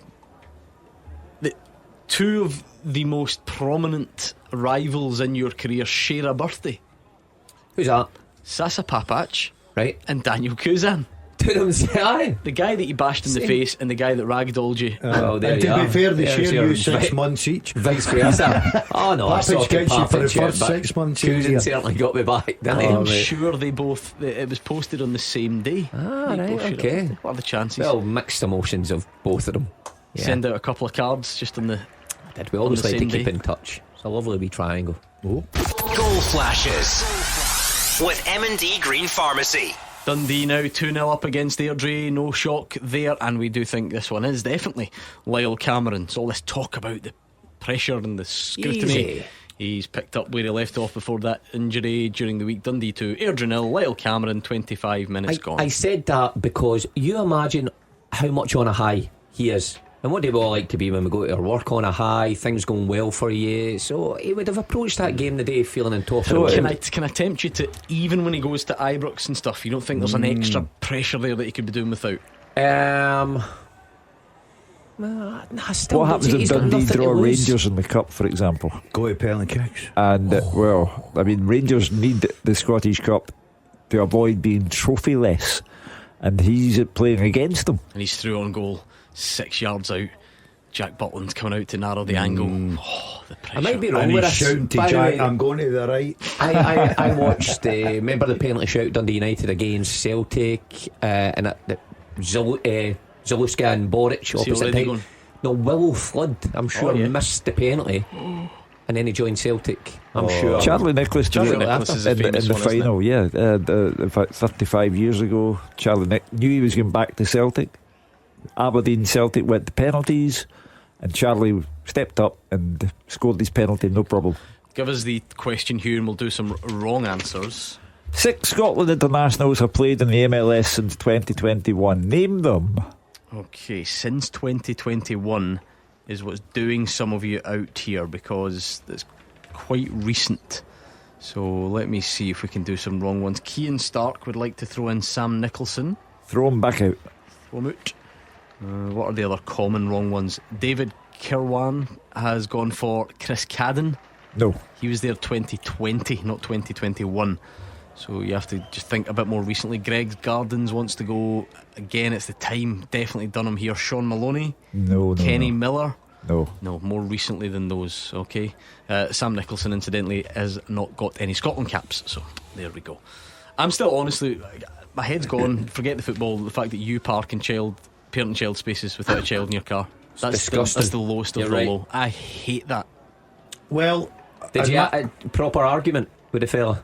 No, he just recognised that I was too strong for him. He's absolutely in the right. No, he's not. Because well, you didn't let me that finish sends my head story. into a spin. I was going in to pick up my granddaughter in No, you Asda. weren't. Yes, I was. Pick her up in Asda. She was doing stacking the shelves. She had a wee shift. She had a wee day She's shift. 6. Yeah, well, she's learning quickly. She can't reach the top shelf. I take that on board, but she's packing everything underneath. He just lies into the end. Yeah. Did I tell you about the worst moment of road rage I've had in a long time I like road recently? rage. And I'm not great for it. I think I use all my patience up in here, dealing with you two, right? And then sometimes gets the better of me. But I felt, even though it was my mistakes, I was in the West End, I was hungry, I was searching somewhere for my lunch, you know, the wee kind of side streets and all that. And I turned, and you know, as soon as I did it, I went, oh, I'm in a one-way street the wrong way here. So it is entirely my mistake. I have no problem admitting that. Not a problem whatsoever. So I'm thinking, how am I going to get out of this? There's cars parked on both sides. Oh, what a nightmare. What an idiot. Should have been concentrating more. So there's a cyclist coming towards me. So I'm obviously slowing down. I'm totally in the wrong. I'm flashing the lights at him.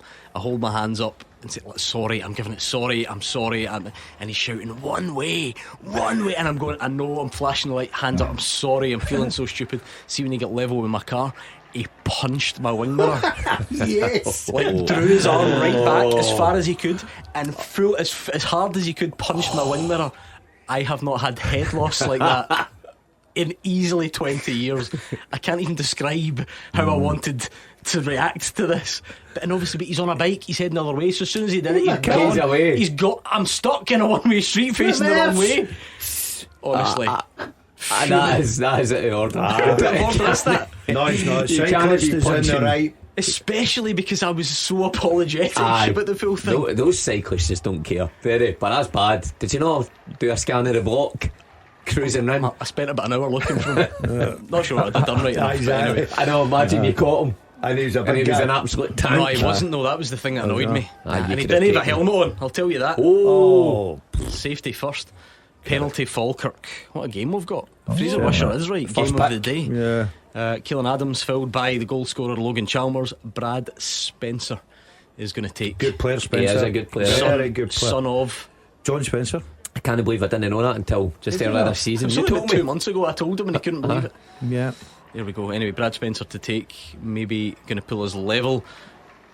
Saved by David Mitchell. Goal flashes with M&D Green Pharmacy. Scored on the rebound. Tate is there to sweep the ball home, and there's nothing worse when you're the goalie. You've done your bit. Someone scores in the rebound. Tough school being a goalie, but there we are. 2-2. Good game. Falkirk 2, Partick Thistle 2. Well, they've gone full rock and roll. We're still waiting for Simo Valacari to come up to the microphone. Dill 0-0 when he promised that Johnston would be rock and roll. Have you ever seen any sort of rock and roll at McDermott Park ever? Even when they won the cup? Status quo couldn't go up there. When Celtic played there and scored 6. You're right, that's a good call, Hugh. But I remember Breaking going there one day. that was rock and roll. That was rock and roll. It was a sore one. Again, some outlets appearing to give this goal to Gary Oliver, but nevertheless, Falkirk are level. Falkirk 2, Partick Thistle 2. David Rayburn tweeted to say, talking about pre-contracts, remember Jordan Jones signed a pre-contract with Rangers, played for Kilmarnock against Rangers and scored. It's called being professional. That's right. I think I was there actually working. Midweek game, yeah. I do remember that. That was a good story, that one, when it was developing. We've got a good story developing at the Falkirk Stadium as well. 2-2. I think the chances of a shock not looking good anywhere really, because Dundee are 2-0 up. Lyle Cameron has scored against Airdrie, and even Livy, there is a division between them and Cove. They are in front at the home of the Set Fair Arena. Still nothing though. St Johnstone, Hamilton. St Johnstone, obviously the favourites there. The Accies fans have got a banner. They want the manager to leave. They're letting him know in no uncertain terms how they feel about him, but yet it is still goalless. What a weird day that would be if they do win. Wouldn't it? They would just rub out the goal. Stay. They just fold the banner up and jump up and down and cheer. I know, but it would take a lot away from it. I think if you're John Rankin, would you go over and applaud them? No. You would feel as a good old... I would go over and give what you were going to give to the cyclist. That's what I would do. Wonder if he's listening, the cyclist, I have to say. I'll tell you me an what, apology. He scratched my wing mirror. What kind of person do you need to be that angry anyway, or something like that? Look at him, he was angry. No, but being angry at somebody coming up a one way, be angry enough to punch. Oh, by the way, their car. see if I was like flying up, he's got every right, but I was like, I'm stopped and I was like, I'm sorry, I'm an idiot. Brian Graham sent off 2 yellow cards in quick succession. Knowing him as we do, I wonder how he's taking this news. Not well. As he heads down the tunnel. No. Because Thistle had fallen behind, had taken the lead. They've now been levelled up by Falkirk, and he's been sent off. Wow. What a remarkable game. I mean, it's not even half time.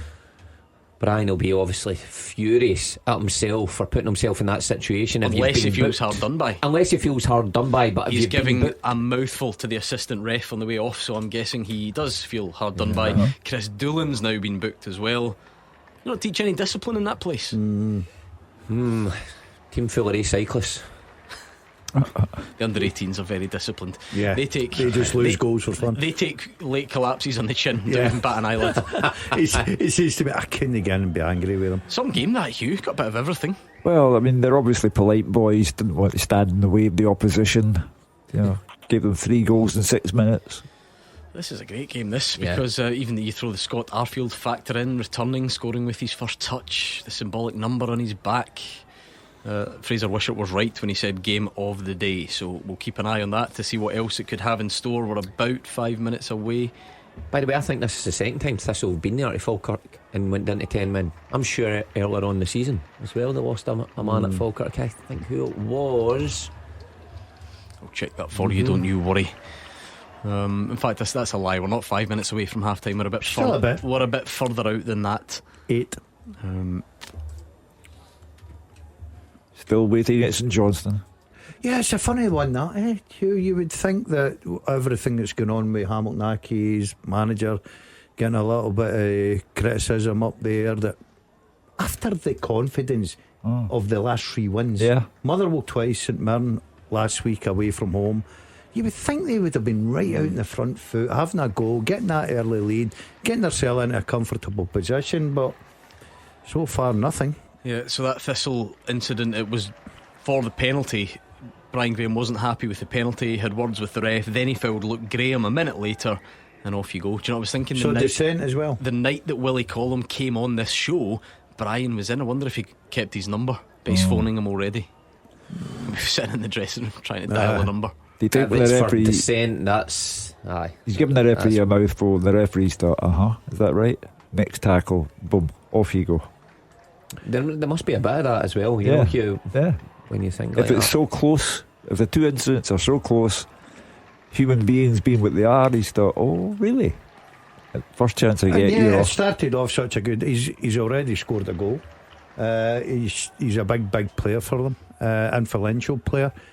That's a big blow for them, especially. That's an even bigger blow, man. Goal flashes with M&D Green Pharmacy. Wow, what a day at the Falkirk Stadium. Falkirk 3, Partick Thistle 2, and Scott Arfield has a double on his return to his boyhood club, where he was there as an academy player, made his name, moved on, did the lot, came back. He's now got a double before half time, and it's Falkirk 3, Partick Thistle 2, Thistle down to 10 men. What an afternoon Fraser Wishart has. And that's why he's head of PFA Scotland, because he had his pick and he thought, I'll go to Falkirk. And shrewd judge he is. Brilliant for him, absolutely. Because people would look at that, right? As much as he's had a good career, good professional, some people would look and think, he's past his best. What's he got to bring? He's bringing experience, he's bringing goals, everything about him. What a start. Yeah, good start for Arfield. In that previous fixture I was saying, it was at Stanley, it got red carded in the first 25 minutes the last time Thistle were there. Brian Graham this time in 35 minutes or something, and they're really up against it, against a good Falkirk side. Alex out there on Twitter sent me a message. I'm the right man. He gambled responsibly, as we all should, on Scott Arfield, first goal scorer in that game, and it came in within Seriously? 40 seconds. First touch. How's your luck there? That's good, isn't it? 1 minute. Just good Get knowledge. yourself a lottery ticket. Get him on a hat trick now. Do you know what I should have done actually? I'm not thinking quickly enough. We should have taken my random anecdote from my personal life and turned it into a segment on the show called "Have you ever had road rage with anyone famous in Scottish football?" Because Kevin Monaghan tweeted in to say, on the topic of road rage, I once had a touch of road rage during the school run, only to realise it was Jim Goodwin in the other car. Head went straight down, carried on driving. You don't want to rub Jim up the wrong way in those situations. I don't think I suffer from road rage. Nah, not at all. I don't either. What's the point? I don't. I've got to say. There we go. If you can link that to Scottish football like Kevin has, we'll take it on the show. That sounds fair, doesn't it? Yeah. At Clyde. Somebody had it with me SSB. last week. See, just at the Royal Infirmary where the motorway merges, and of course you have to come up the inside lanes and then you merge in. And this fella in the white van, just one of them, he's not letting me in. Oh, pathetic. He wasn't letting me in. So grow up. So I just turned the wheel right, just whacked right in. He had no choice. That doesn't sound like a great idea either. No, but I get in. So he learned his lesson. He then went in the inside lane and started rolling down his window and peeping the horn. He was fuming. Did he recognise you? I don't know. I just smiled and waved at him. It made him even angrier. It was brilliant. I hope he's out there. I hope he's waiting in that car park. Oh yeah, I with the cyclist. I've been for a great night. I would just park my bum down the seat and just sit and watch it. That'd be great. Have you ever had road rage involving a Scottish football personality? That's your question for the second half. Don't say we're not creative on this show. At Clyde SSB. What we got here? A Mackenzie Kirk header, 6 yards out, should really score, quite tame. And if the Ackies can get that through to half time, Hugh, they'll get a bit of belief that they can take it the full way. Yeah, Simo Valakari so far guilty of breach of promise, promising full rock and roll, and it's full on rubbish. Do you like that statement, or do you think it's a bit sometimes foolish? You remember when Klopp came to Liverpool and he said he was going to play heavy metal football and all that stuff, and he was as good as his word. Yeah, but Klopp was dealing with different players from what St Johnstone. He had a nightmare at the start though, did he not, Klopp, when he came? Well, I'll take a nightmare at the start, followed by the Champions League. Yeah, it's not too bad, is it? Speaking of road rage, right, with a personality, and I don't get much. With you the other day. Me? His dad has got the old hybrid car, hasn't he? And we've got electric charging points here. And it's Thursday night, Gordon. Thursday night, I'm down to the bare bones. He takes the charger. Bare bones. No, I text him and say, can you leave that first charging spot for me? I need it. No reply. So I phone him. I can see he's in the building. He's in the first charging spot. I phone him again. Ignored. It does annoy me that, because it just shows. Doesn't annoy me, how boys. tight this man is, because charging that gets him about 8 extra miles. I know. I was fuming. That's the gets closest me I've been. home. No chance. Yeah, it does. 100%. Goal flashes with M&D Green Pharmacy. Not a chance of a shock between Dundee and Airdrie. How dare we have even asked the question? It's on course for a repeat of the tie when they met in the League Cup earlier this season. Dundee 3, Airdrie 0. Adewumi on 40 minutes, home and hosed before the break, you suspect, Hugh? I know it won't undo any damage. However, if Tony Docherty could get a 6-0 win after 2 6-0 defeats, that would be nice for him, and he's halfway there now, 3 up. Cruising. Yeah, cruising. Yeah, that's what you need when you're the Premiership team. You're a favourite at home against a Championship side. You've got to go out there, you've got to stamp your authority, and yes, it's a comfortable afternoon for Tony Dock and Dundee. Let's round this off, Hugh, while we can. The first half teaser with the scottishsun.co.uk/football for the best football news and opinion online.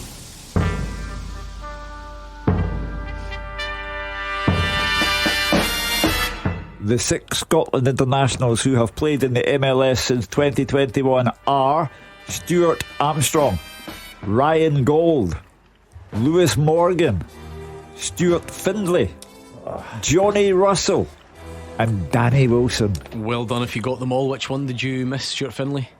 Got Danny Wilson. You we got Danny Wilson. Stuart Finlay. We get 6, but didn't get Stuart Finlay. How's that work? We got Morgan, yeah, Armstrong, Wilson, Russell, Armstrong, Gold, And Gary Mackay-Steven. Mackay-Steven was wrong. That was the one. On the time frame. Well done if you got them all right. Congratulations to David TR in third place, the old bronze medal. Ryan G second place, and I think this tweeter was on the podium last week as well. Celtic FC Trivia, the winner of the first half teaser. Well done to you. Big game in League 1, Arbroath 2, Inverness Cally Thistle 0. Andy Winter's penalty just before the break. Did I read during the week, I suppose I was looking at the tables, Inverness would have been top if it wasn't for that points deduction. Done incredible well. By the way, who's the manager? Of who? Scott Kelleher, isn't it? Is it? Is that the name? Because that kind of went under the radar. Duncan Ferguson left, they were in a bit of trouble, and then nothing was really said, or nobody was really appointed, and all of a sudden they're flying. Speaking of which, what about your lot, Motherwell? What's happening? It's a very good question. Gone without a manager. We'll get too many players. Right. Yeah, I think they've clearly benefited from the fact that there wasn't a game this weekend. Yeah. It just gives you that little bit more of a cushion. But I think you'll be looking in the next couple of days for some sort of announcement. Half time, Roger Hannah, Livy Cove, take it away. Yeah, and Livy have a little cushion as well. Gordon Livingston 1, Cove Rangers 0 at the break. A deserved lead for David Martindale's side. They started very brightly. Stevie May flashed a shot wide of the post, but they weren't doing enough to test the Cove keeper Nick Suman. Until that is, they took the lead in 25 minutes. A great break down the left hand side by Robbie Fraser. It was chopped down just to the left hand side of the penalty area, just about the byline. Rhys McAleer took the free kick. He fizzed it into the near post, into a cluster of bodies, and there was big Ryan McGowan up from the back to knock it past Suman for the opening goal. That finally woke up League 1 promotion chasing Cove. Jerome Pryor on the Livy goal had to make a good save from Finlay Marshall, and then when Midge Megginson went down the left, he crossed to the back post, and Fraser got back well to head clear as Marshall threatened again. It was in a quick short corner move by Cove. It ended up at the feet of Fraser Five, the skipper. His weak shot easily held by Pryor, and then the goalkeeper called into action just at the end of the first half to deny Megginson with a long range speculative shot. Cove coming into the game as his first half went on. They need to do more in the second though. The break at Livy, Livingston 1, Cove Rangers 0. Yeah, Livy on course to go through to the next round. Game of the day called it, and my goodness, the man has delivered. Fraser Wishart at the Falkirk Stadium. Yes, delivered even more than I thought beforehand, Gordon. What a first half. It's been everything. 5 goals, missed penalty, a red card, and a headline story in Scott Arfield's return to Falkirk. 2 goals he's had in this first half. His first after only 45 seconds. It was literally his first kick of the ball. Straight from kick-off, Falkirk played it long and they won a throw-in near the Thistle box. It was thrown into the box. It wasn't cleared by the Thistle back four, and the ball fell to Arfield. Just quite simply, we've seen it so many times throughout his career. Side foot, firm side foot, 12 yards out, low into the corner of the net. But Thistle weren't to be defeated. 10 minutes. It was equaliser, a lovely goal by Logan Chalmers. Terry Abladi played him in behind the defence, and the winger showed real composure, drove the ball low across the goalkeeper into the far corner of the net. A really good finish, and that sparked the Thistle fans into life. And the Falkirk defence were claiming for offside, but it stood because there's no VAR here. Falkirk acted positively. A good touch by Oliver put Seb Ross in and space in the box. His angled shot was beaten away by David Mitchell. With the game swung to the other end, Stanway had an excellent chance, an excellent effort. The ball bounced nicely for him, 18 yards out, struck it well with his left foot, but it was a yard wide. But in 24 minutes it was 2-1 to Partick Thistle. Logan Chalmers been very bright throughout this first 45. Did well on the right, got to the byline, low cross, and it was turned into the net by Brian Graham from a few yards out. Falkirk skipper Paul Donaldson strode forward. It wasn't challenged. His shot dipped. He hit it really well, just a yard wide with the goalkeeper beaten. But then in 31 minutes, the start of when the game turned against Thistle in a mad 5 minutes. Brian Graham was booked for stopping a free kick just on the halfway line. 31 minutes. 34 minutes, Falkirk equalised. Full by Adams, tripped in the box by Chalmers. Penalty saved. It was Brad Spencer that took it. Saved by Mitchell to his left. Gary Oliver's quickest onto the ball and into the net. And then in 36 minutes, a real blow to them because skipper Brian Graham got his second yellow card. He wasn't happy at the penalty. He wasn't happy at his yellow card, and he was late on his challenge on Luke Graham. I thought it was a bit harsh, the second yellow, but the referee gave him the second yellow and sent him off. Chris Doolan was also booked for that incident as well, for moaning at the officials, and it got really worse for Thistle with a really good team goal on 40 minutes. The goal came from Scott Arfield again. A really good move on the right hand side into the box. The ball fell to him 16 yards out. Good touch, very similar finish to the first goal. Side foot into the corner of the net. Gary Oliver almost made it worse for Thistle. Really good header, looped onto the top of the net with Mitchell beaten. But what a terrific game to watch. Both sides going for it. and it'll be a tough 45 minutes ahead for Partick Thistle, down to 10 men against a Falkirk team who will just keep going forward. Half time here, Falkirk 3, Partick Thistle 2. Great game, lots of drama there. It is half time in the remaining fixtures as well. It's the closest we've got to being on track for a shock. I don't know if it will come to anything, but David Friel has been watching St Johnstone Hamilton. Yeah, and if there is a shock here, I'm not sure even if that will cheer up the Hamilton Accies fans, Gordon. Strange atmosphere here, decent cup tie, St Johnstone 0, Hamilton 0 at the break. As I said, really strange feeling around this stadium just now. The rock and roll football scene of Alicari promise for St Johnstone fans hasn't really materialised, and it's the Hamilton fans who are making all the noise with so much anger directed towards manager John Rankin and the board. The fans unveiled a banner urging him to go. They've also been aiming some, let's say, X-rated chants at him. Can't be easy for John Rankin's players to concentrate in times. All this is going on literally 40 yards away from him. But they are still in this cup tie. They started really well. Nikolai Todorov forced a good save from Andy Fisher inside the first minute. They then got a couple of corners. Ricky Lamy flicked one onto the back post for Todorov. He looked certain to score, he just couldn't connect. St Johnstone started to settle a bit. Sam Curtis had a terrific chance to open the scoring rooms all alone at the back post, but his close range header lacked power. Accies managed to clear. Mackenzie Kirk's been a threat. Taylor Stephen had a goal from long range, but then St Johnstone had two great chances late in the first half. Mackenzie Kirk 6 yards out, but could only direct it straight at Linus. And then Jonathan Svedberg had also the header saved from a similar distance after good play from Taylor Stephen. So this tie is in the balance. Accies could be on for a shock, but they aren't happy with John Rankin and the board. Half time, St Johnstone 0, Hamilton 0. Wow, what an occasion that is. It's certainly a bit of a strange atmosphere, as David Friel describes, so we'll keep an eye and see how that plays out. We'll get you the half-time picture, because there's another goal as well that we missed at the end of the half there, but we'll get the half-time picture from Dundee Airdrie when we return. The team with the biggest support in Glasgow and the West. This is Clyde One Super Scoreboard. Half-time in the Scottish Cup games and the big championship game that we are featuring. I'm going to give you the story from Dave Galloway. In fact, let's do that right now, because how can we forget? We need to get Roger Hanna's 90-second Super Bowl for Dummies explainer, which we will get. But Dave Galloway's watched a bit of a goal fest. It's all one-way traffic. Half-time, Dundee 4, Airdrie 0. A bright start by Dundee. Cameron's corner touched over by Wright. Airdrie threatened with a quick break. Wilson's dangerous cross cleared impressively by Larkesh, with Mockery ready to pounce. Wright did well to parry McGee's powerful long-range drive, but he was beaten on 13 minutes. Cameron's corner headed goalwards by Robertson. The keeper left the ball for whatever reason, and it went all the way in, despite Tiffany stretching out a leg to try and get the final touch. It was 2-0 after 25 minutes. Cameron with a simple side foot finish from Tiffany's cutback from the byline after McDonald's poor back pass. Wilson's shot from the edge of the box was well saved as Airdrie tried to hit back, but Dundee went 3 ahead after 39 minutes. Poor defending again, and Tiffany set up Adewumi for an easy goal. Then it got even worse for the visitors, for the Diamonds. It was 4-0 after 43 minutes.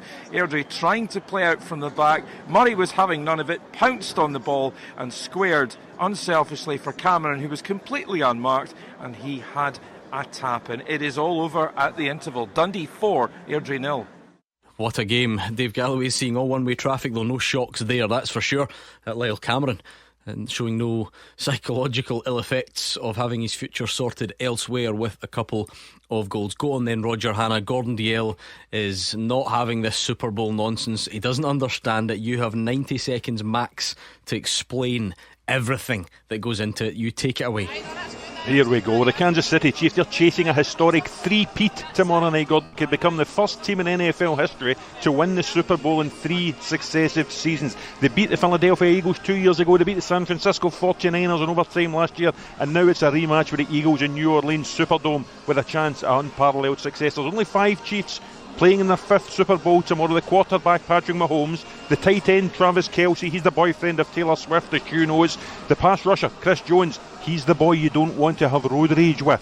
And then there's Daz's 2 favourites, Harrison Butker and James Winchester, the man who comes on to kick the ball and the man who comes on to hold the ball for him. They are the AFC champions after beating the Buffalo Bills. The Eagles are NFC champions after demolishing the Washington Commanders. They've Jalen Hurts at quarterback, and they have the best running back in the game in Saquon Barkley. It's his 28th birthday tomorrow, and he's dreaming of the ultimate gift. And here's one for Dazzler. The Eagles have the most successful red zone tactic in the game.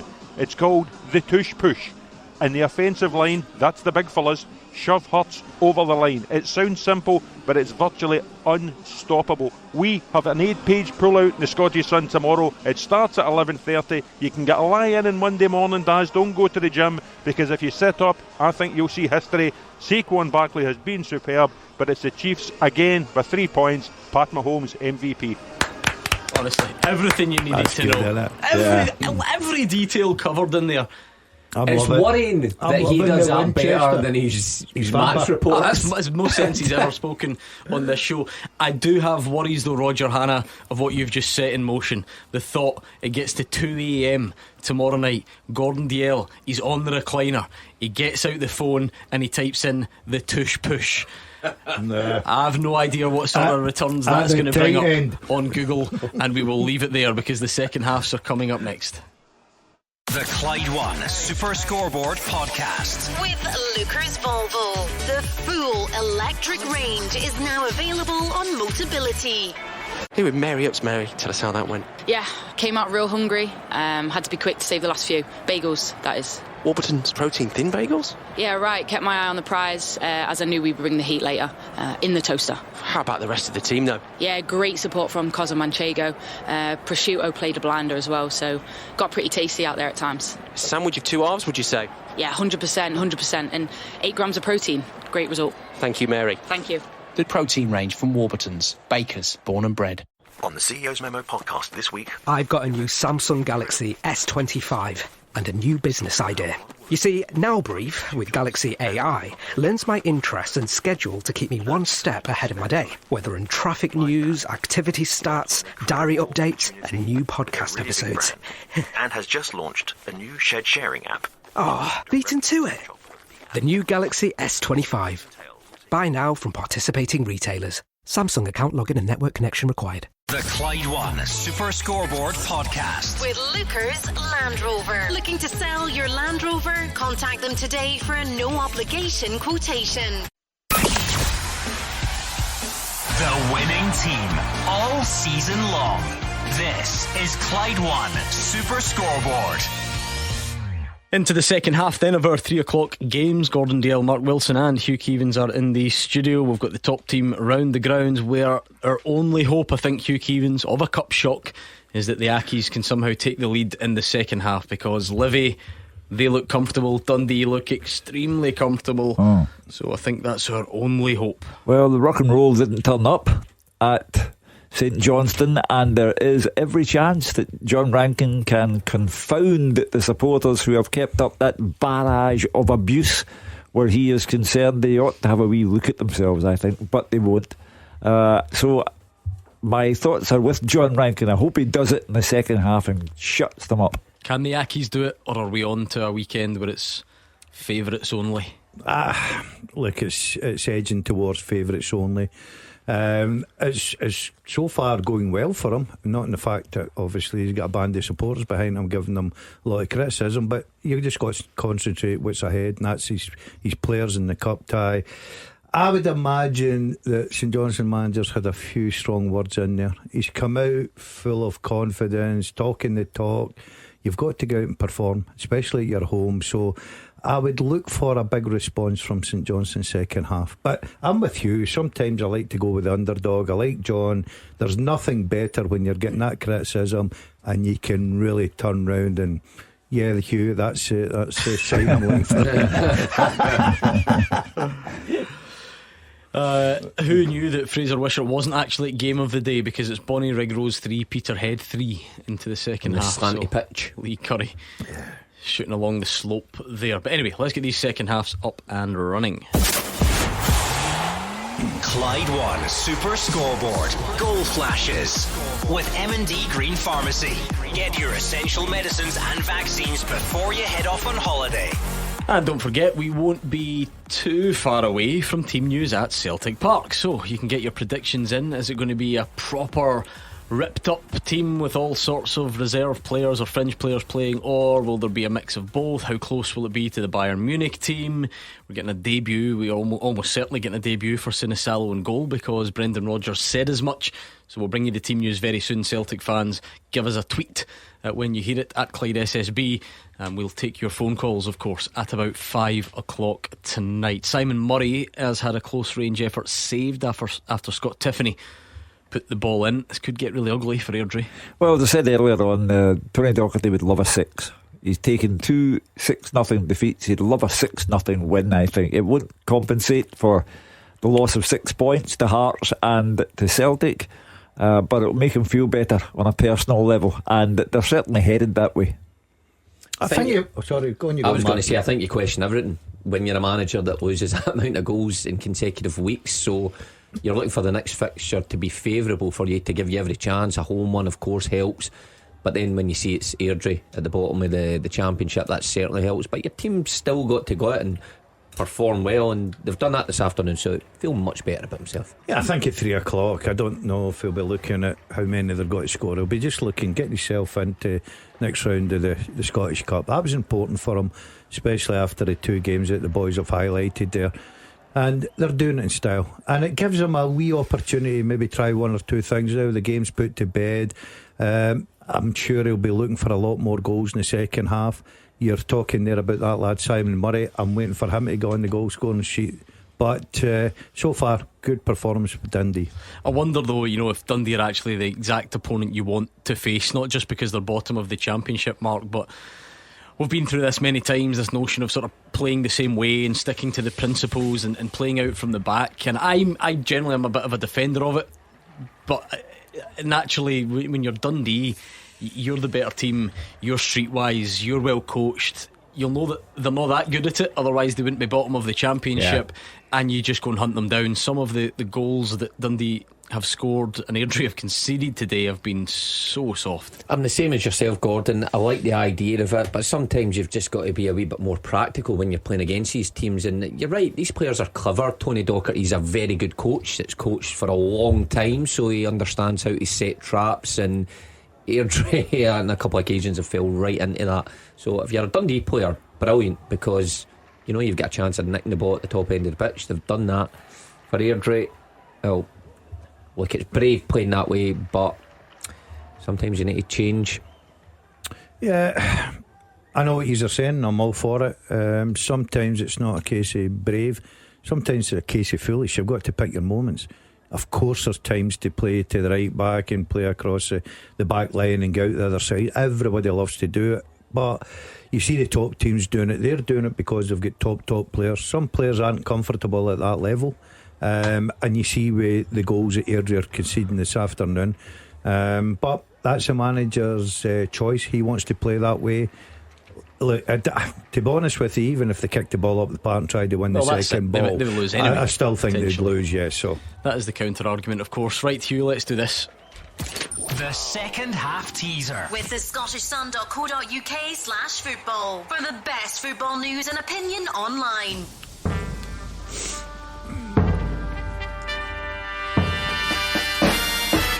Tough one, this. I have played for Hearts and Kilmarnock.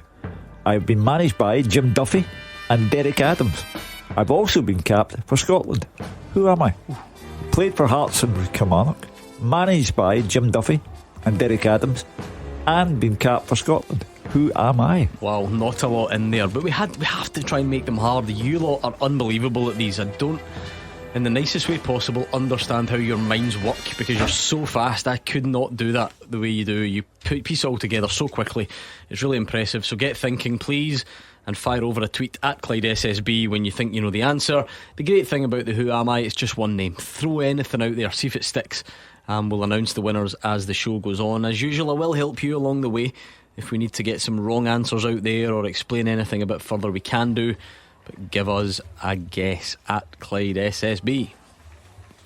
Clues are getting thinner and thinner, aren't they? There's not a lot there. Yeah. Next week it's I'm a footballer.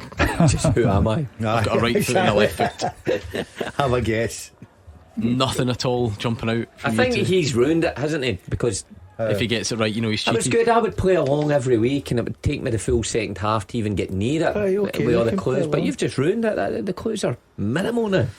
Cove a bit brighter in the second half. Megginson had to be denied by a good challenge from Brandon. Yengi and Pittman are coming on for Livy, so David Martindale has certainly seen something that he thinks needs bolstered. He's going to throw a couple of his big hitters on. There's an equaliser coming there. I'm telling you, he'll be home in time just for that Super Bowl start tomorrow night. It's a long day. Dundee totally dominant still, as you would imagine, looking at that scoreboard. Did you catch Roger's word? The three-peat. Yeah, that's what's a three-peat? What's that? Think about it 3 times in a row. Three-peat. No, but that's not him. That's an American sports thing. It's like a Chicago Bulls. You never watched the three-peat? Never watched the Chicago Bulls documentary on Netflix? The Last Dance. Oh, it's one of the best. The Last Dance. Oh yeah. I like that. Yeah. Okay. There you go. I'm quite into basketball. No, you're not. Why do you just say things? Really He says whatever comes to his mind. I enjoyed that. Michael Jordan and people like that. Mm-hmm. And that's you into the basketball, is it? Yeah. Slightly different for Roger's analysis there of American football.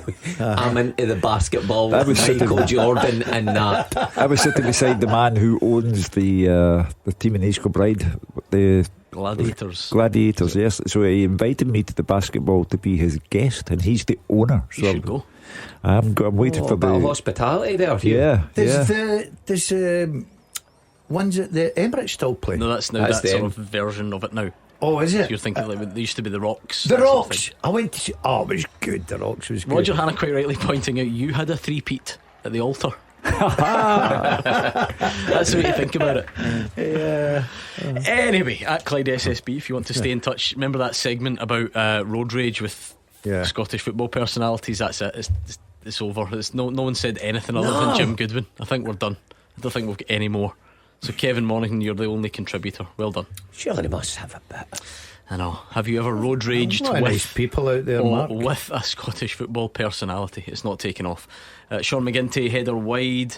Bit of a let off for St Johnstone. Oh. Yeah, it's coming. David I'm absolutely sure it's coming for the Ackies. He thought it was in. And then what? When that goal goes in, do the Hamilton Ackies fans cheer if they score? Of course they do. They're up there to support their team. No, they're not. They're up there to barrack the manager. No, they're there to support their team, but they're having a go at the manager and the board. It's completely different. I know that you can argue the man is part of the team, but it's a separate identity. In fairness, you could win today and still think that he's not the manager for you. I'm not saying any level of abuse is right or whatever, but do you know what I mean? Those don't have to always contradict each other. On the day, it would be a massive boost for John Rankin's case. Yeah. But doesn't if you think he's not the manager, you don't have to change your mind because he wins a cup game. But we'll see if he can get over the line. Right, how did you deal with it? Right. Like how did I deal with it? Yeah, how did you deal with Brecon? Yeah, because there wasn't any fans here at Brecon. No, they were. You come in for a lot of criticism. To be honest, no, enough of the fans. I didn't. Well, how did you deal with the board then? The board were. You know the story. The board were fine with me. It was just one guy that was coming in to take ownership of the club, who wanted to go his separate ways. So that's how it ended for me. He was the wise one. Mm-hmm. He saw it coming and then took them to the Highland League. So who got their last laugh there? You can quote me on that. Yeah, and it doesn't bother you to this day. No, not at all. But I have a bit of that. Bitter man. Let the past go. Gabriel is going to give us teams from Celtic Park very soon. Always a lot of intrigue when these teams are announced. We've got a penalty. Falkirk. So is Scott Arfield going to do it, is he? Of course. Hat-trick. But then he didn't take the last one. Oh, but they missed it. Hat-trick. If you're Arfield, got to be what a fairy tale start that would be. Is he still doing his celebration? That's the analysis I want to. Yeah. No, or was that just a Rangers thing? Good question. I'm not sure. I'd need to get the man on the ground to tell us. Scott Arfield has the ball. A chance for a hat-trick. That's unbelievable, isn't it, on your return?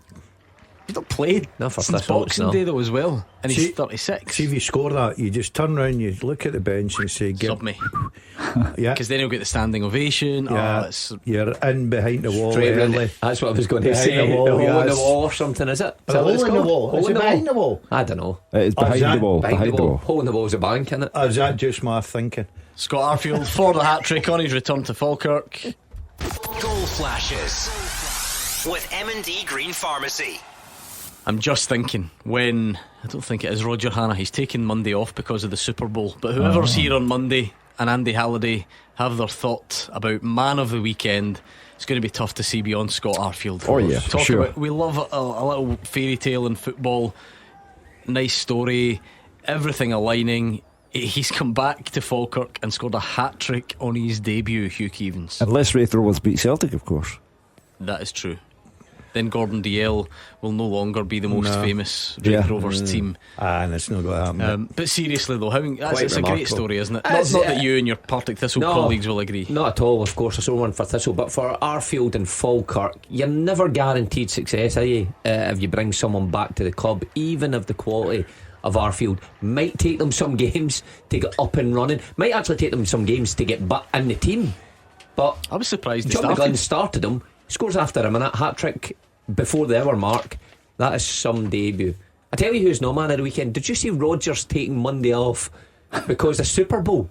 No, I think I made that bit up. Yeah. He is off on Monday, but I think I made the first bit up. There's no coincidence there. I know, do you think that is actually the real reason? That's outrageous. He'll be still He's a in his grown man. jams. Exactly. Still on his popcorn. He'll still be sitting with that hat on that's got the cans and the straw, the foam finger. The big what I'm finger. What a big finger. He now, Scott Arfield, he didn't, when the ball went in, he's now saluting the stand and showing off the match ball to them. I like that. I like it in showbiz. Yeah. I don't get enough of it. People go to the football for moments like that. So well done. And you're right though, done in the hour, just come off. Brilliant. You've got to. Honestly, and I'm not saying this, but if I ever scored a hat-trick, I want it off right away. Right away. That was me done for the day. My shift, clock out. That does make me think that other people don't think like you though, so look, you've done your job, you've banged 3. If your defence can't keep it tight at the back, you shouldn't be there. Falkirk fans loving it, chanting his name. It's a proper day that for them, isn't it? Yeah. They'll enjoy this. They certainly will. We're going to give you the Celtic team in just a second, so you'll have the answers to all your pre-match questions. Spoiler about the goalkeeper, we kind of knew that already, but we will get it in just a sec. In fact, there we are. Gabriel has your answers. Let's listen in. Yes, good afternoon from Celtic Park. Brendan Rodgers has made a whopping 9 changes to his starting 11 from that 6-0 win over Dundee midweek. Of course, he'll have one eye on that huge Champions League playoff game against Bayern Munich coming up in just 5 days' time.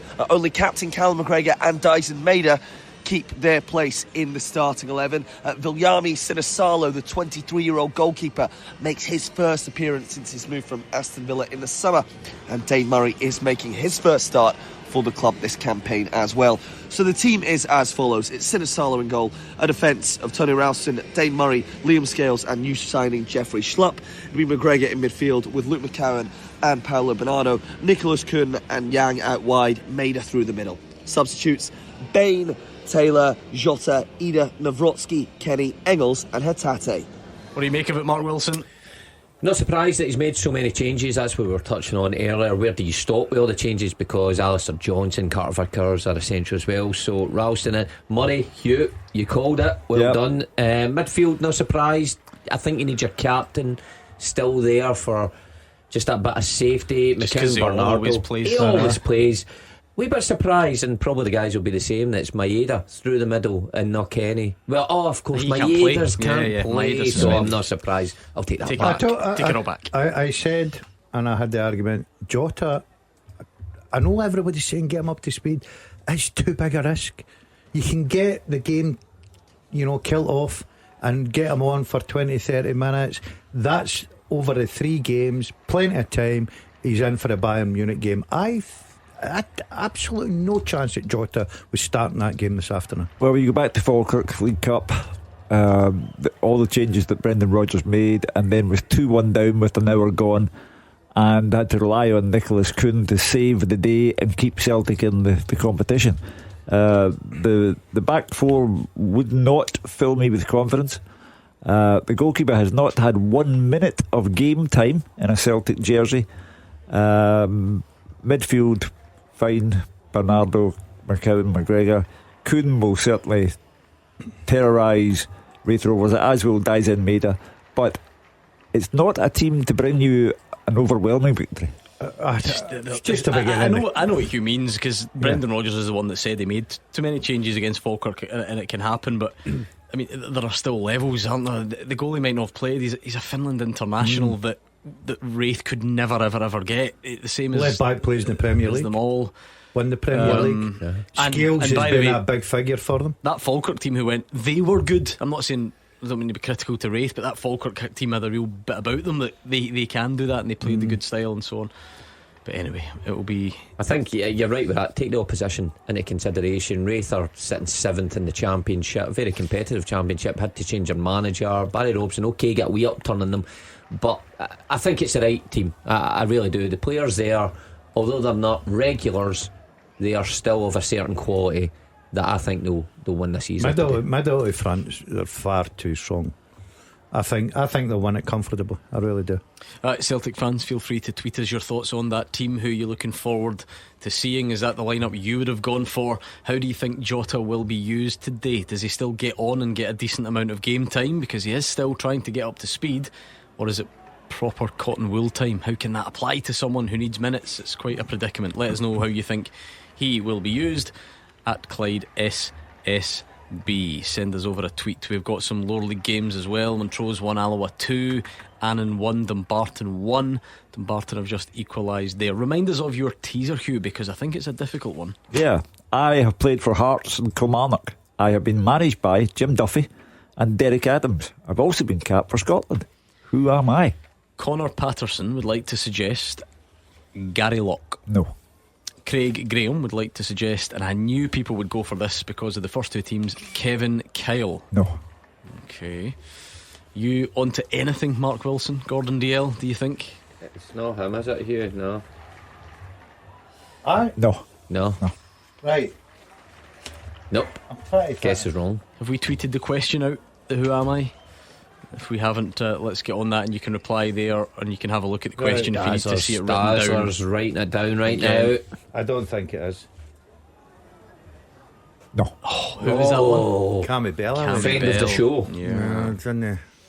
I'm trying to think if they're going the show. You know, I always rule Halliday, Wilson.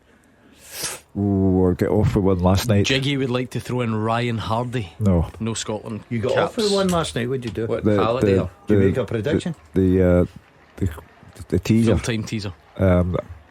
People who scored for Celtic or Rangers in a Scottish Cup final but did not get capped for Scotland or for any country.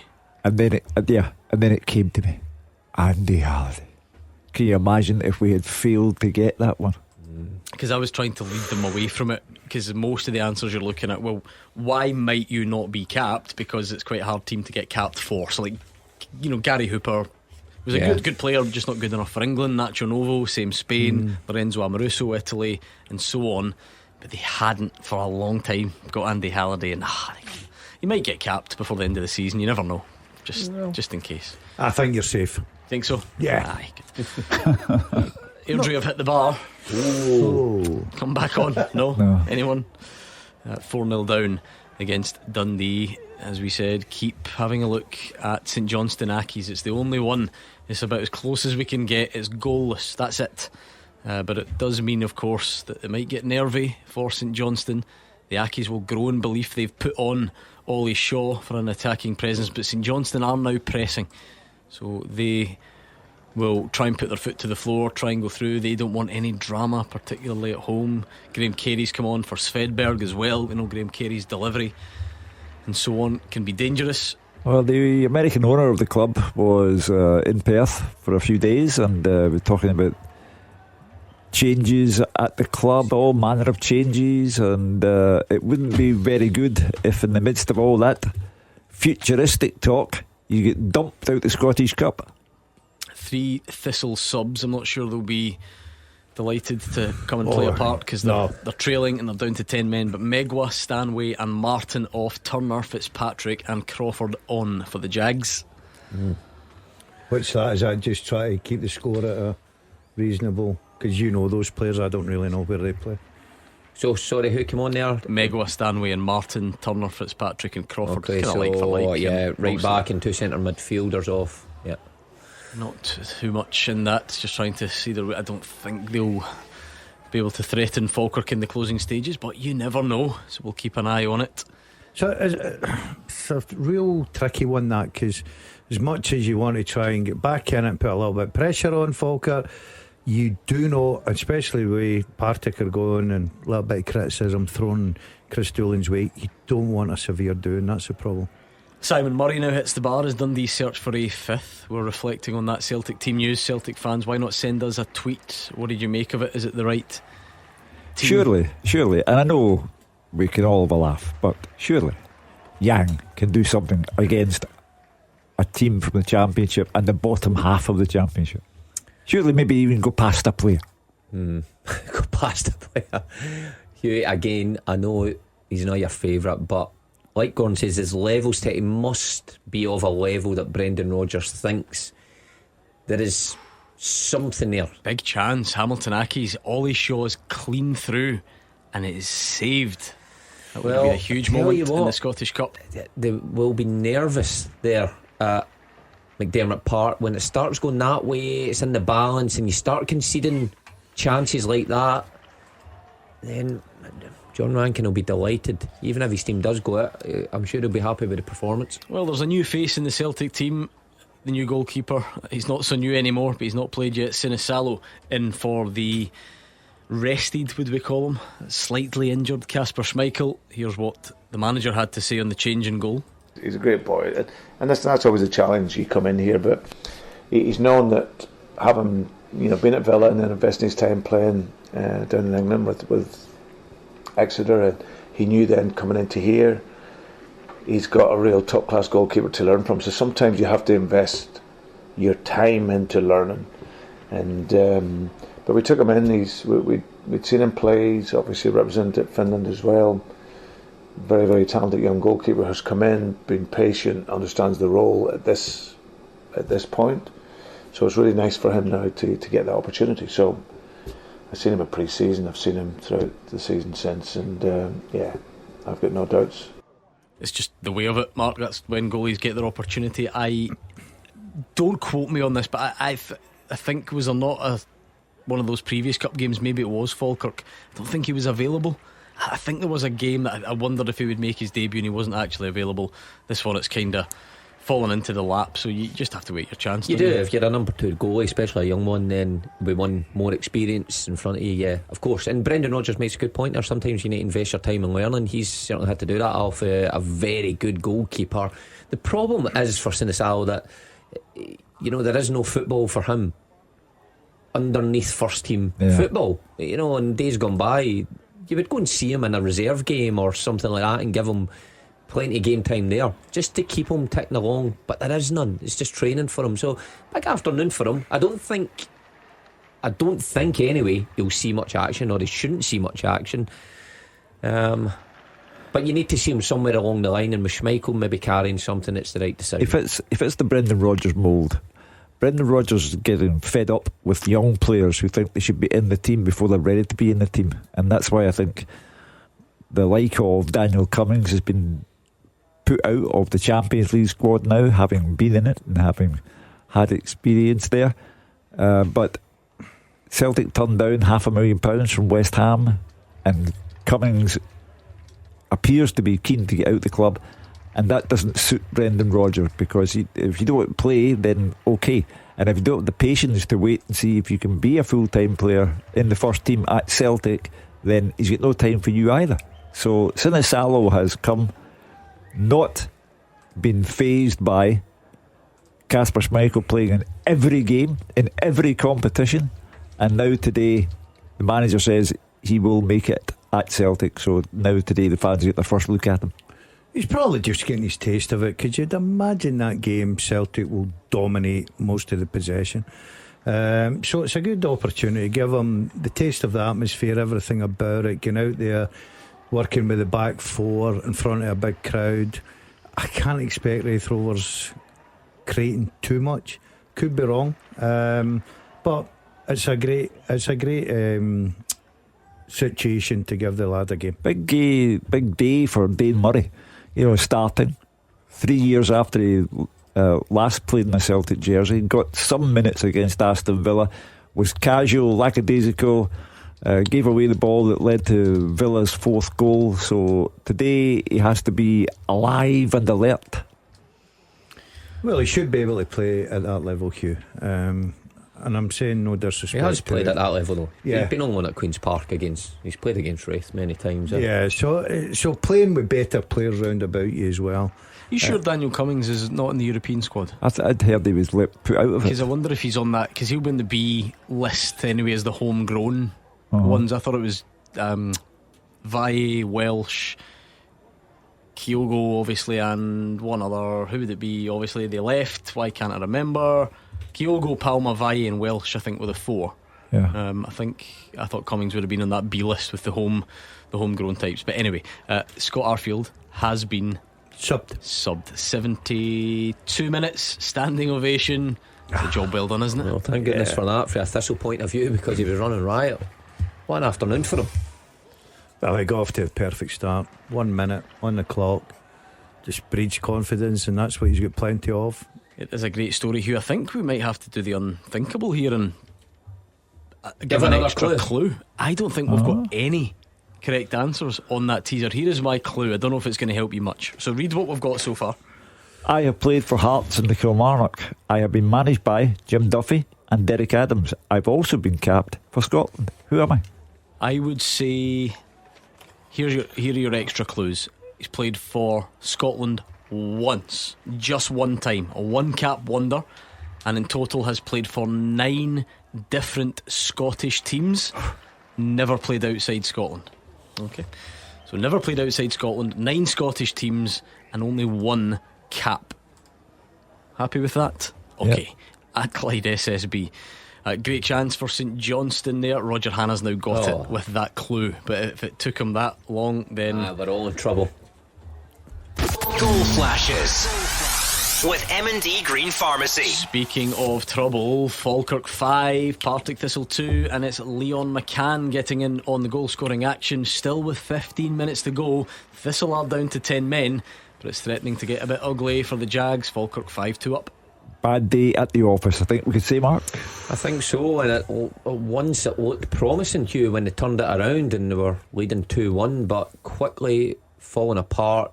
Obviously doesn't help when your captain gets sent off just around the half-hour mark. So not a good day for Thistle once again. Are you the type, Hugh, that if I was to tell you that Mackenzie Kirk has now missed a sitter, a header wide from 6 yards, does that make you think a goal is coming, or that it's not St Johnstone's day? Well, with my temperament, it makes me think fate has it in for Simo Valakari, Mackenzie Kirk and everybody else at St Johnstone, and I'm waiting for John Rankin's team to score. Dave is telling us that Airdrie are much better and they're having a right go. Oh, that's good. Well, it's a good time to do it when you're 40. Yeah, of course. Us four in this studio, when you're, what is it still 3-0 down? 4-0 down, could go and have a better go than they had. It's easy to play when you're 4-0 down. It's all you can do though at this stage, surely.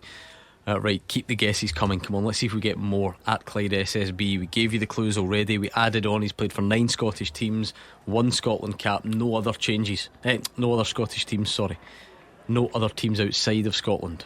At the 10th time of asking, I'll get that sentence right. Triple change for Cove. They're going for it in the last 12 minutes. Here's the equaliser coming. Livy, you fancy it? Yeah. Well, you've been tipping that one all day, haven't you? I'll tip that to go to penalties. St Johnstone is the one that's the surprise of the day. Isn't it? Yeah.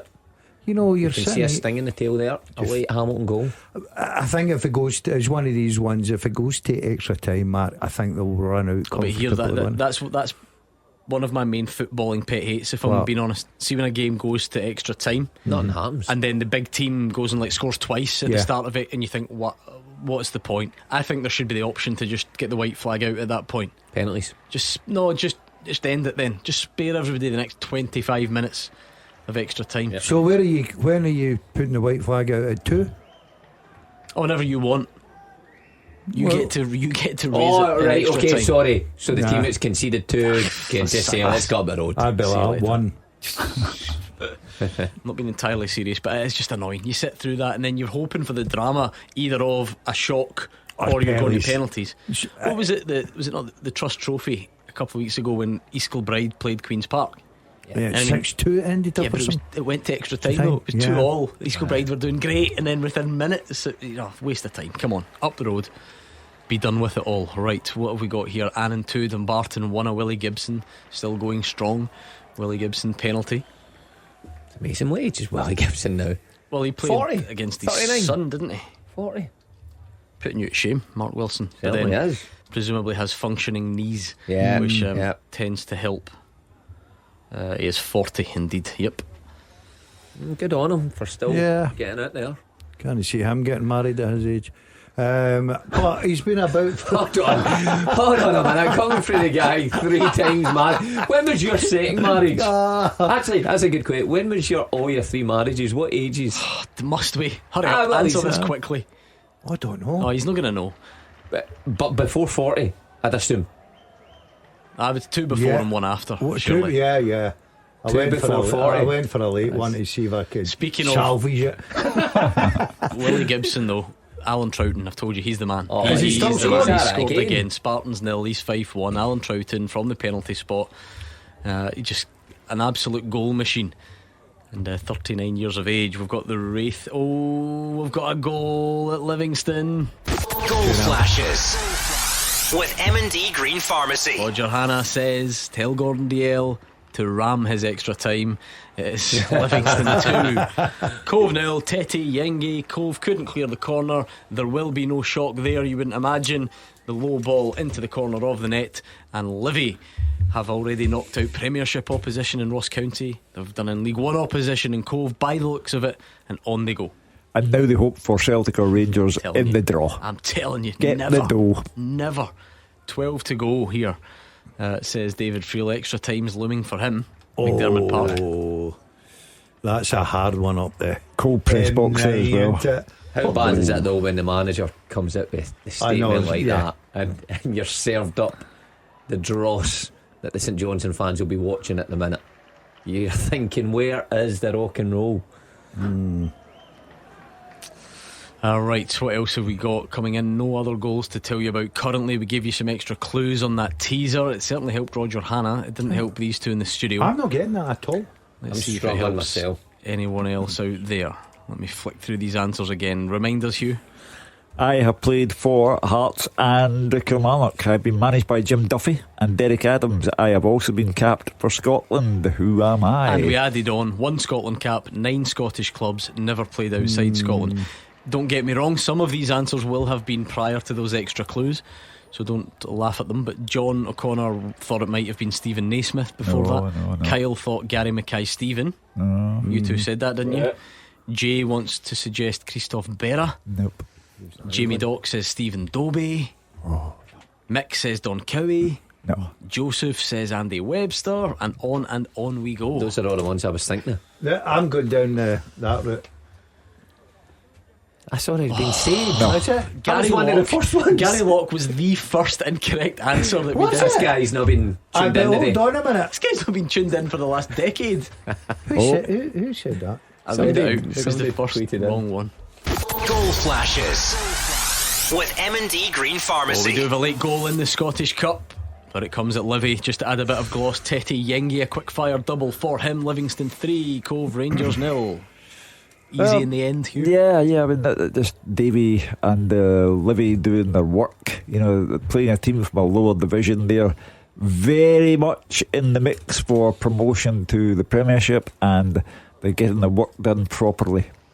Always wondered at the end of last season's relegation if Tete Yengi was one that other Scottish clubs would have been interested in. Yeah, it was quite good. Yeah, perhaps. He's come on, did the job today. You know, big physical player, quick. Scores 2 off the bench.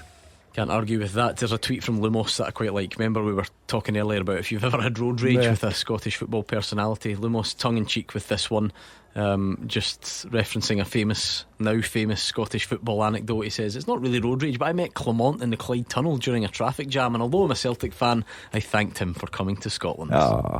Crawler. No, it's a play on the old Brendan Rodgers story, isn't it? He said that, he said that happened to him. A Rangers fan thanked him. Seriously? That's how the story goes. Nice. You're not having it? Yeah, look, I'm never going to say that Brendan's making up a story. Clyde 2, Stranraer Scott Williamson on 84 minutes. So that game looks like the Bully Wee have won it there. Well, the old struggle goes on for the Bully Wee. They're trying to maintain their SPFL status. Did it last season in the final game. They're still down there, but that's a good 3 points for them today. Bring you that Wraith Rovers team. Here is the challenge that faces Celtic today. Yes, Gordon, just had team news from Barry Robson's side. Josh Ray comes in to make his Rovers debut in goal, whilst Ewan Murray is back in the 11 upon his return. So the team is as follows. It is Ray in goal. Jordan Doherty, Ewan Murray, Paul Hanlon, Liam Dick and Lewis Stevenson look like the back line. It'll be Scott Brown and Ross Matthews in front of them. Dylan Easton and Josh Mullen out wide, supporting Jamie Cullen up top. Some place to make your debut in goal, is it not? Against a team who've scored 9 goals this week already. So Again, Josh Ray coming from, was he involved in any of St Johnstone's? I think he would have been. I think he might have been. I'll double check, but he's probably had the misfortune of conceding against them already. He'll be this used to season. picking the ball at the net several times. I didn't know he'd went there on loan. Yeah, is it on loan or permanent? I think it's on loan. Right, okay. A big challenge for the Wraith Rovers players. See, when you hear some of the names in that team, well, good experience experience, as well, and some decent bits of creativity throughout the team. Josh Ray was in the 4-0 defeat at the 29th of December. Remember Kuhn, Kyogo double, Maeda. Yep. So that's his experience of going to Celtic Park this season. He didn't play when Celtic went to Perth. Right, we're in late drama territory here. Let's see if we can get anything. The Ackies would take extra time. I mean, that's impressive in its own right. But sometimes, as you say, feel like extra time then just favours the Premier League, favours the so-called big team, doesn't it? Aye, they need to get rid of it, I think, altogether. Just hit them with penalties.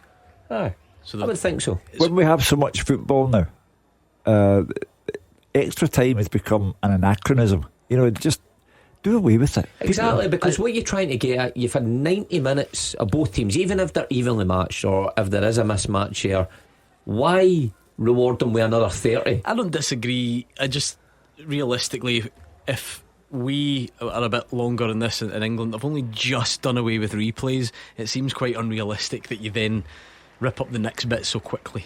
I just think we were talking about entertainment, the match day experience, etc, etc. Draw after 90 minutes, penalty shootout. Winning it in extra time can be great as well, though. Well, honestly, of course. One of my best memories, maybe the best, one of them growing up was League Cup semi-final, Motherwell against Hearts at Easter Road, and Motherwell, Mark Fitzpatrick scored like 119th minute. You can't beat that either. That's incredible. What's incredible? That guy's not been mentioned from us for years, and he mentions him today to me before you came in. I walked out to Asda today and bumped into him. All of your stories involve Asda. Yeah, he's now a fireman. And we had him at Airdrie. I said he was a great guy. And there you go, you bring him up. What are the chances? Unbelievable. I don't think I won. I'm trying to think any games in extra time. Certainly lost it at the cup final against Rangers. 2005 that was, and that was on Motherwell. We all live different lives, which is why at Toyota we have an electrified vehicle to suit everyone. Get great offers across our range, whether hybrid, plug-in hybrid or all electric. At Toyota, every choice counts. Visit your nearest Toyota centre to find out more.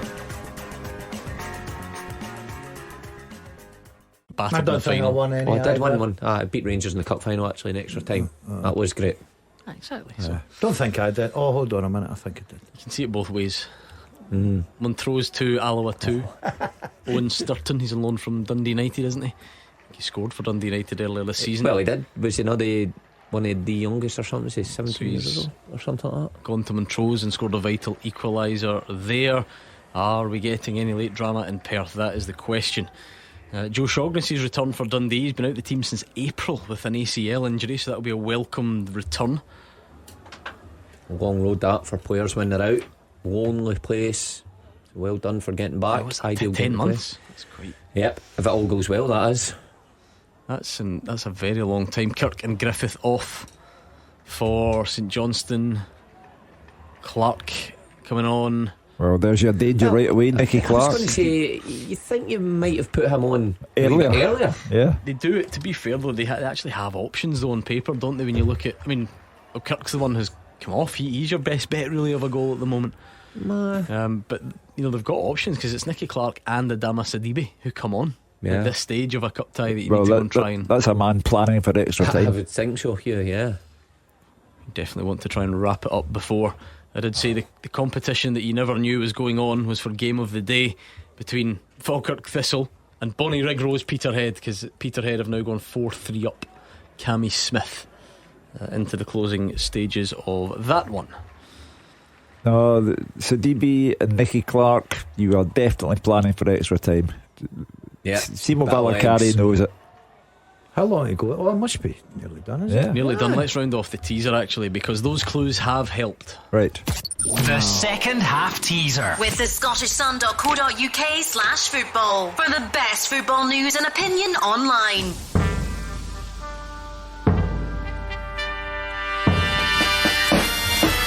I have played for Hearts and Kilmarnock. I've been managed by Jim. Oh, Hugh, let's leave it there just quickly because we do have a goal. It was heading for extra time in McDermott Park. Goal flashes with M&D Green Pharmacy. St Johnstone 1, Hamilton Accies 0. Adama Sidibe just on. He's claiming it. Don't think he knew much about it. Graham Carey's long shot hit him on its way in, and that is heartbreak for the Accies. St Johnstone 1, Hamilton 0. Oh, well, I thought they were planning for extra time, and I still think they were, but they've got the break, and now Sidibe is the man, and poor old John Rankin. I imagine now the abuse will begin again from the Accies fans.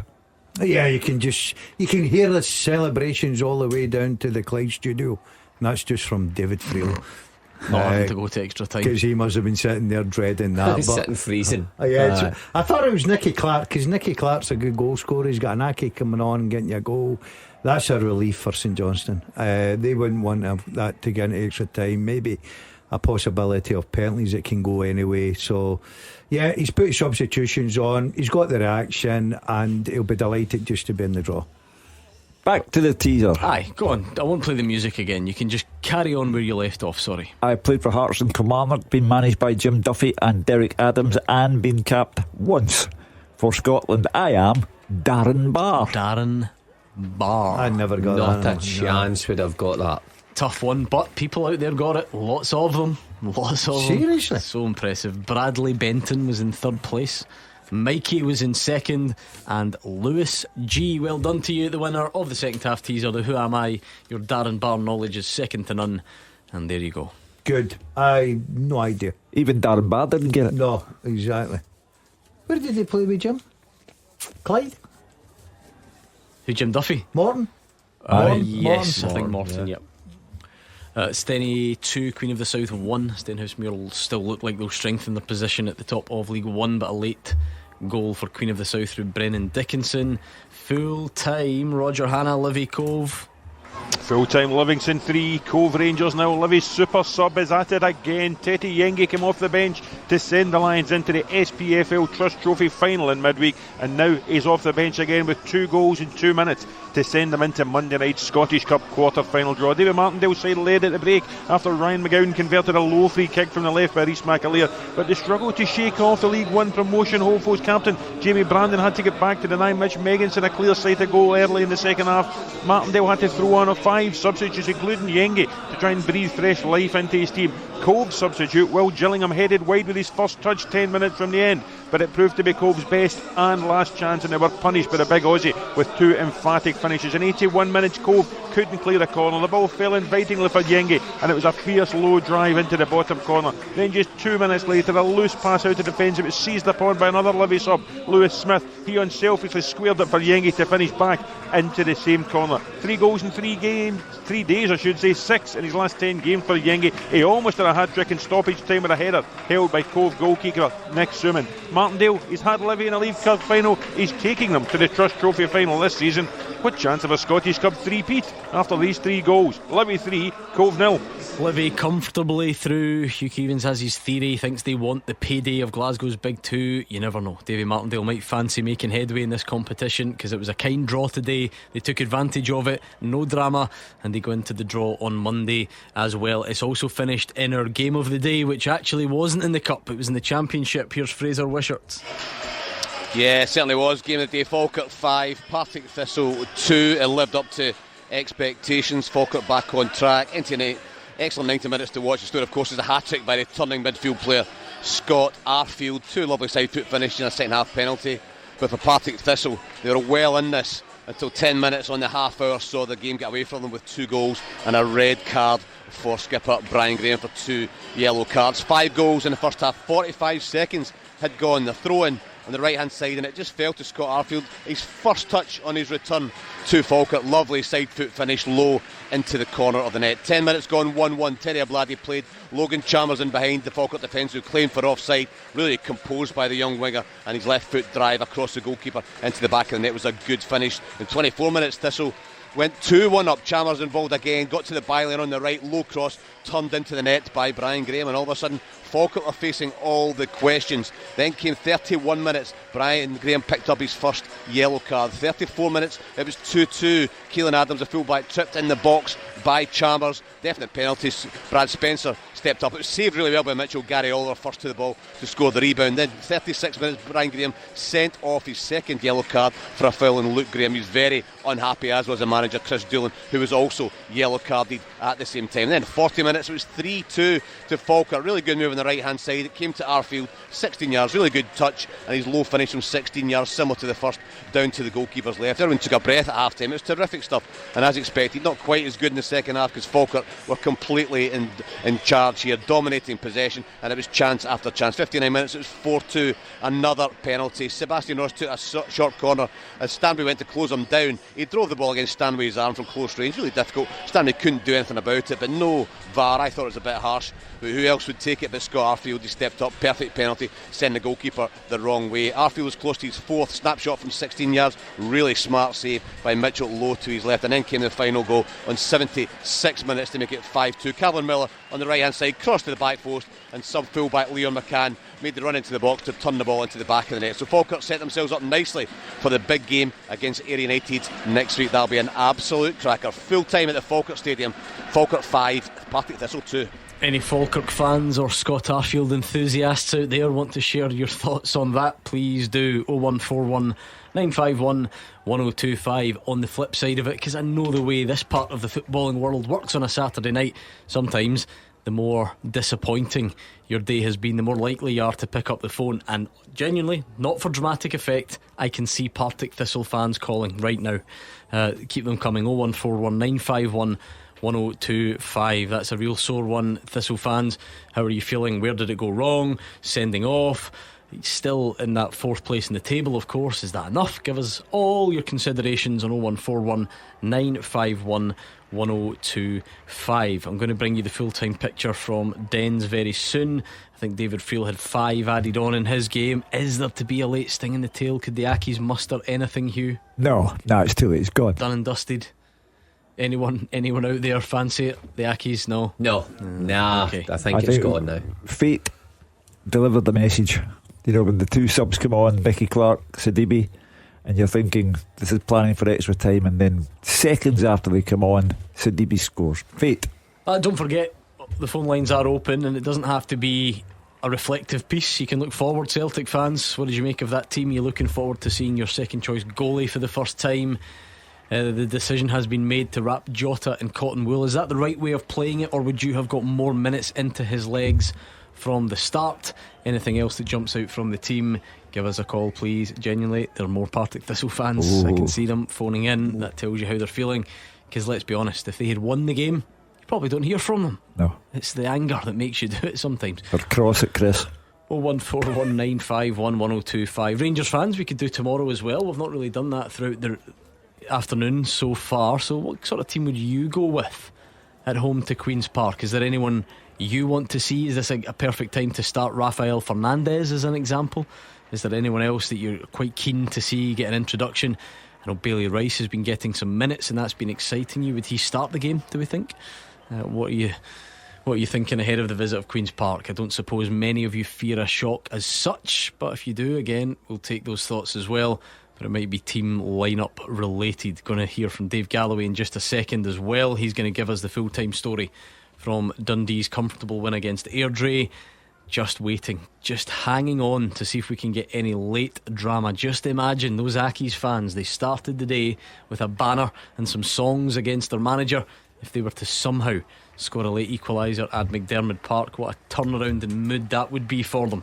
But it doesn't look particularly likely at this moment in time. We must be in that final minute now of the 5 added on, and it looks like pretty much all the favourites are going to tick the box. Indeed they have, David Friel. Yeah, another favourite win here, Gordon. Full time, St Johnstone 1, Hamilton 0. It wasn't exactly rock and roll football, but St Johnstone did do enough to get into the last 8. I'm not sure how much Adama Sidibe knew about his 87th minute winner, but the St Johnstone boss Simo Valakari wasn't complaining. He'd promised electric football, it never materialised, but his side are through. Kim Kerry's long range shot flicked off Sidibe's head.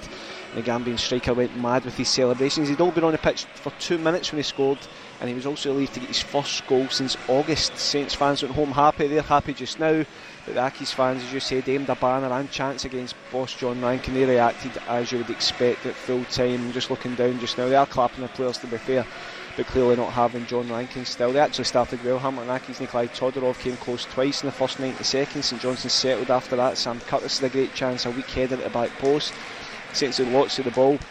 Mackenzie Kirk, he's been so good this season, so much promise, but this was not his day. He had a free header in the first half, but then had 2 great chances in the second half. One a glancing header, he should have scored, he didn't. Accies also had a brilliant chance in the second half. Ollie shot on as a sub, put clean through, and Andy Fisher had time to pick his spot but fluffed his lines. You were fearing extra time. I think everybody inside the stadium was fearing extra time, but then just when St Johnstone needed some inspiration, 2 of the subs provided it. Graham Carey's always had a go from distance with that left foot. He had a crack from about 30 yards. The ball hit Adama Sidibe and wrong-footed Dean Linus in the Accies goal. That was enough to win it for St Johnstone. Full time, St Johnstone 1, Hamilton 0. And last but not least, Dave Galloway watched Dundee and Airdrie. It's finished Dundee 4, Airdrie 0. A bright start by Dundee. Cameron's corner touched over by Wright. Airdrie threatened with a quick break. Wilson's dangerous cross. It cleared impressively by Larkesh, with Mockery ready to pounce. But the home side took a 13th minute lead. Cameron's corner headed goalwards by Robertson. Wright misjudged the ball and it went all the way in. It was 2-0 after 25 minutes. Cameron with a side foot finish from Tiffany's cut back from the byline after McDonald's poor back pass. At the other end, Wilson's shot from the edge of the box was saved at full stretch by McCracken, but Dundee went 3 ahead after 39 minutes. Poor defending again, and Tiffany set up Adewumi for an easy goal. Then it was 4-0 after 43 minutes. Airdrie trying to play out from the back. Murray was having none of it and squared for Cameron, who was totally unmarked, and he had a tap in. Right at the start of the second half, it was very nearly 5-0 at Tiffany's cross, and Murray's close range effort kept out by Wright's reaction save with his feet. A good stop by the keeper there, but Airdrie made some substitutions and came much more into things. Frizzell's free kick from the edge of the box struck the bar. Frizzell maybe should have done a bit better when the ball was played across goal, but McCracken with a really smart save. Then he dealt with Hancock on the follow-up. Dundee went straight upfield and Murray's shot hit the bar. This was much more of a contest in the second half, but the D's, with their big interval lead, looked very much in cruise control, and they are through to the last 8 of the Scottish Cup. It's finished here at Dens Park. Dundee 4, Airdrie 0. And now it's over to you, 01419511025. What are you thinking tonight then? I can already see Partick Thistle fans on to air their frustrations. A 5-2 defeat against Falkirk. The other side of that is a Scott Arfield hat-trick. So get your thoughts in either way on that usual number. Celtic fans, what do you make of that team tonight? You're going to see a new face in goal. Jota has been chosen to be rested, if you can put it that way. He's just back, but he's not starting ahead of Bayern Munich. Is that the right decision? Would you have made any other tweaks? Give us a call. Rangers fans, what sort of team would you put out tomorrow? Who would you like to see given the nod at home to Queen's Park in the Cup? We'll do the lot and we'll build up to kick off at Celtic Park when we return. Call us now. The fastest goals, the experts' opinions. This is Clyde One Super Scoreboard. 25 minutes to kick off at Celtic Park. It's been a busy day of Cup and League action so far. The biggest result, the biggest story, I think, comes really from the Championship game. Falkirk 5, Partick Thistle 2. Big for a number of reasons. The returning Scott Arfield scores with his first touch inside 40 seconds and adds another 2 for a hat-trick to win the game for Falkirk. Brian Graham sent off for Thistle, and a really poor day for them. Celtic fans, how are you feeling ahead of kick-off in this one? We can do early thoughts ahead of the Rangers game tomorrow, and anything else at all, give us a shout please. Nathan is the Partick Thistle fan who was first through. Nathan, how would you sum that up today? Dreadful. It's probably the only word I can use. To be honest with you, but it's not just about the day that's been dreadful. You know, a lot of this season has actually been like incredibly poor. Even positive results, I've still probably put in poor performances. I mean, like at the start, me and my dad were on the way through the game today, and we were listening in, and I think it was Fraser Wishart was talking about that Thistle are probably where people expect them to be the new and sitting fourth in the Championship, and Livingston and Ayr and Falkirk have spent money, but see, in reality, so did Thistle. Thistle spent a lot of money in the summer. With the players that we got in, we were underperforming, and then the whole situation in the January transfer window was just an absolute disgrace. I understand, obviously, with Harry Milne leaving, we got a good payout in there. That's fine. That's understandable, but with the replacement for him was obviously young Ethan Drysdale. He's not even in the team today. So you're having to play players out of position, and then coming into the game today, we just get into the gun just as it went one each. Today we didn't really look. I thought we looked quite comfortable in the game. Brian Graham getting sent off, it's not good enough for your captain. But on the flip side of that, I felt that the referee couldn't wait to get that second yellow out. I felt that some of the decisions for the referee today, and I'm not saying that's why we lost the game, but it didn't help. The penalty that Stanway, we left the minute that penalty given at 3-2, because you could see right away it was. I mean, it's baffling. It's absolutely baffling, the decision to give that penalty, the second one. And everybody's ranting and raving about Scott Arfield coming in and getting his hat-trick, and do you know what, fair play to him, but you could have put me in that Falkirk team today and I would have probably scored a hat-trick. Is that the real frustration then? Because isolation, Falkirk are good in the top of near the top of the table. Well, they are top tonight for a reason, but you want to go make a bit more of a fist of it. But we did. That's the thing. We did make a fist of it. See when we went 2-1 up, it wasn't because it wasn't a fluke. You know what I mean? The 2 goals that we scored were great. It was great play to get the goals. Abladi again making an impact, the same as what he did last week against Morton. It was great finishes. It was great football. Like even bringing Scott Martin in, don't get me wrong, I didn't see that deal coming. It was a bit of a weird one, but he seemed to kind of bring a bit of tenacity into the middle of the park, and we did look a bit better. But for me, on today's game, I feel that maybe a bit of petulance for Graham and just horrendous refereeing ruined that game today. But Thistle's been a bit of a bit alarming all through the club for the whole season. You know, some of the decisions that's been happening at the club now are just ridiculous. What is the rest? How does this play out, Nathan? Like, what's success? What are your hopes for the rest of the season? Because obviously, if you stay fourth, then there's no huge reason to think that you won't. You know, it's still the playoffs, and on the outside, folk like me who are not emotionally invested might be accused of saying, well, that's fine, just make the playoffs, take your chances from there. But clearly, you want more. You've referenced the money spent, so you've backed up your point pretty well. What looks like success from now to the end of the season? I'd probably say, with the last few seasons, I'm going for you know, the kind of the falling apart up at Dingle. This is probably, like, I would go as far as say it's probably in the league where the teams that are in it, as a Thistle fan, and I can't speak for every Thistle fan, but what I'm thinking for myself is I'm looking at that league season, I'm thinking this is probably the best chance that we've had in the last maybe 4 or 5 years to actually go and make a fist of winning the title. And the manager was backed, so you can't say that we didn't try and spend money to bring the players in to get us close to that title. But I mean, even the fact that we're sitting fourth now, right? Papers over the cracks, in my opinion. I think that a club of our size shouldn't be as far away from the 3 teams above us as well. Even looking at performances against teams, you know, the only one that we've actually won was Ayr at Hull in a 1-0 game with a questionable penalty. And even if we finish top 4, we still need to play. You know, we still need to play 2 of these teams again. Yeah. Potentially, do you know what I mean? I honestly don't think.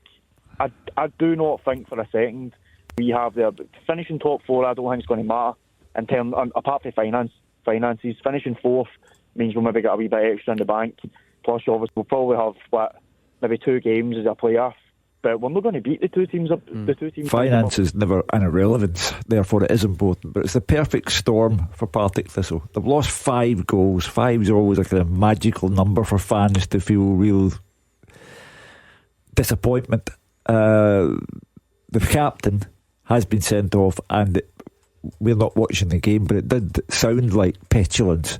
He had been booked, and in his very next challenge, he's off. And referees do have it at the back of their mind when they've been given a mouthful by a player.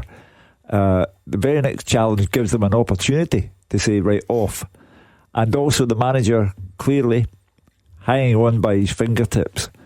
And arithmetically, you cannot rule out Queen's Park and even Morton, who are behind Partick Thistle, because there are a dozen games still to be played. And they have to be careful. Queen's Park have a game in hand over Thistle now. And if they win the game in hand, they're only 4 behind Partick Thistle. And at that point, all bets are off. So it's a very dangerous time, and they have to finish 4th minimum. And that's the best they will get, but they have to finish 4th. Well, Mark Wilson, we have a joke as your employer, but you recognise the depth of Nathan's disappointment tonight? Oh, without doubt. I think Nathan makes good points. I think at the start of the season there was a lot of optimism because we stated early on that the so-called big guns were out the league, so everybody kind of fancied their chances. But there was investment there from Thistle. Nathan is spot on with that. There were signings that I suppose haven't worked out, and that's been shown with maybe loan signings gone back to their parent club, having hardly played, or there's a boy for Tottenham, Charlie Sawyers, the left back, who then has been let go. And that all kind of came about at the same time that Harry Milne goes to Hearts, and you leave yourself with Drysdale coming in, who I believe was struggling for the game today through injury. So Nathan's right, you're then moving people about, but it has been disappointing in some respects, and I think especially from the turn of the year, that game on Hogmanay down at Greenock, and Thistle lose that way in the last couple of minutes, and it's spiralled into a run of 1-1 and 6. But he touches on a good point. The teams above, Livy, Falkirk here, and most of those clashes Thistle have come off second best, and that's been really the issue that leaves them 13 points behind Falkirk this evening. Well, let's thank Nathan. Some really considered thoughts in there.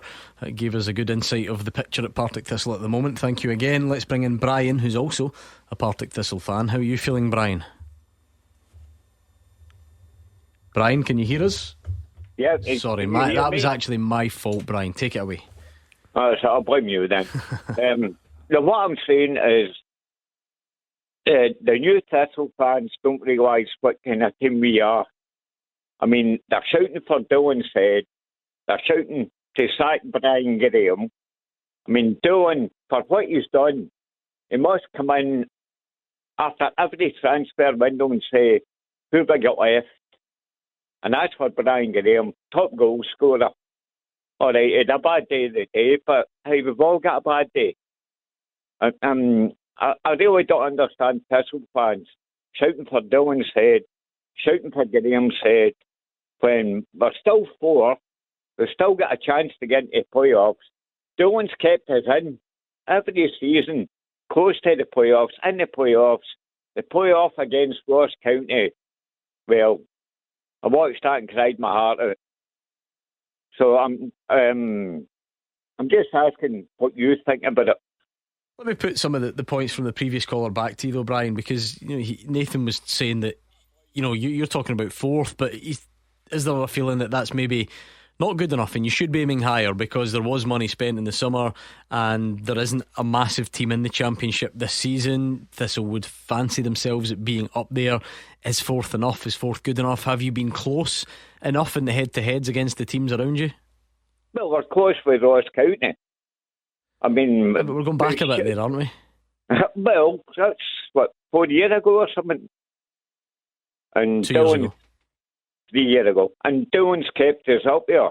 I don't think any manager at Thistle, with the players he's lost, and Thistle don't have the money to buy the best players in the world, don't have money like Livingston, Ayr, or any other team, Falkirk, but he's kept us up there. And really, I think Dylan's done a great job. I'm no football finance expert, and I wouldn't expect Mark to give away trade secrets. I also don't want to split hairs over the fact that even if Brian's technically accurate, Gordon, I don't think Ayr and Falkirk and Livy would be in a different financial stratosphere from Thistle where they couldn't compete. I would reckon Thistle can compete. Absolutely. It's a mixed bag. I think there's a lot of Partick Thistle fans out there. I think the majority of them have no belief in the manager now. I agree. You can't be. Partick Thistle have got big ambitions. They're a big club, Partick. They take good support wherever they go. They've got good home support. They have financially, the same as Livingston, Falkirk and Ayr. It's not that massive between those clubs. They're 13 points already behind Falkirk. I think that it doesn't help when your captain and your top goal scorer gets sent off. It's one of those days. That's what's happened. I think this has been brewing for a couple of weeks now. I've watched the reaction of Partick Thistle fans. They're just sitting there, they're waiting. The minute something goes wrong, I think Chris Doolan 2 or 3 years ago, legend of the club, the amount of goals he scores, the fans would have been right behind him. I don't think that's the case anymore. Yeah, my interpretation of events would be that it's gone stale, and the fans. Well, Brian is behind them though, to be fair. Yeah, but Nathan before him, who was there today, came in at 1-1, left at 3-2. He didn't hang around for much, but they think it's gone stale at Partick Thistle, and they question whether they have a manager with the charisma to make it less stale and more vibrant. I think there's still enough there within the squad, but the loan window is still open to the end of February. That's going to be crucial. If there's some way that the manager can get some players in to help him out in his squad to really consolidate that fourth place, because Hugh's right, you need to look over your shoulder now at Queen's Park and Morton and just make sure you're alright in that respect, and just claw away at those above you. Then again, who knows? But like Brian says, who knows what can happen in the playoffs? It will bring in more finances to the club, but you need to make sure at worst you get that fourth position. Well, a bit of a mixed bag there then. Brian throwing his support behind Partick Thistle, thinks other fans are being too critical. The call before him, not happy at where the team sits at the moment. Any Scott Arfield or Falkirk fans out there want to give us more positive thoughts from that game? A hat-trick for him on his return, scored with his first touch, rounded it off with a penalty. A successful day all round. So do get in touch please on 01419511025. Of course, we're building up to kick-off between Celtic and Wraith as well. We can do a preview of Rangers against Queen's Park tomorrow. Have you got any thoughts about your team, Rangers fans, players that you'd like to see given a chance, whether it is Bailey Rice or Rafael Fernandez or someone else? Get in touch and let us know what you are thinking. We will be back with more of your calls and return to Celtic Park. League leader. This is Clyde One Super Scoreboard. Hugh Keevins, Mark Wilson, Gordon DL all here. There's a light show on at Celtic Park ahead of the visit of Wraith Rovers, so we'll go back there. We'll build up to kick-off. You can give us your calls as well, 01419511025. Let us know what you made of today's action or preview tomorrow, whatever you fancy. Let's go to Celtic Park and get the scene setter with Gabriel. Yes, Gordon, a classic cup tie here, as you say. The light show going around the stadium as nighttime falls across the east end of Glasgow. The holders against the second-tier underdogs. Brendan Rodgers' cup record is outstanding, and he wants to get a step closer to domestic treble, booking a spot in the quarter-final. He's made a whopping 9 changes, clearly with Bayern Munich on Wednesday in mind. Only Callum McGregor and Dyson Maeder keep their place in the 11 that beat Dundee 6-0 midweek. Yami Sinisalo, the 23-year-old goalkeeper, makes his first appearance since his move from Aston Villa, and Dane Murray making his first start as well. Excuse me, at centre-half. Jeffrey Schlupp as well, the new signing on deadline day. He's in at left-back, so if you look back, the team will be Sinisalo and Gibson, Murray, Scales and Schlupp as a back four. McGregor, Bernardo and McCarran in midfield. Kun, Maeder and Yang up top. Now Barry Robson is the visiting manager, of course. He makes a few changes as well. Josh Ray comes in to make his Rovers debut after his move from St Johnstone, whilst Ewan Murray is back in the 11 upon his return. So will be Ray in goal. It looks like a back five.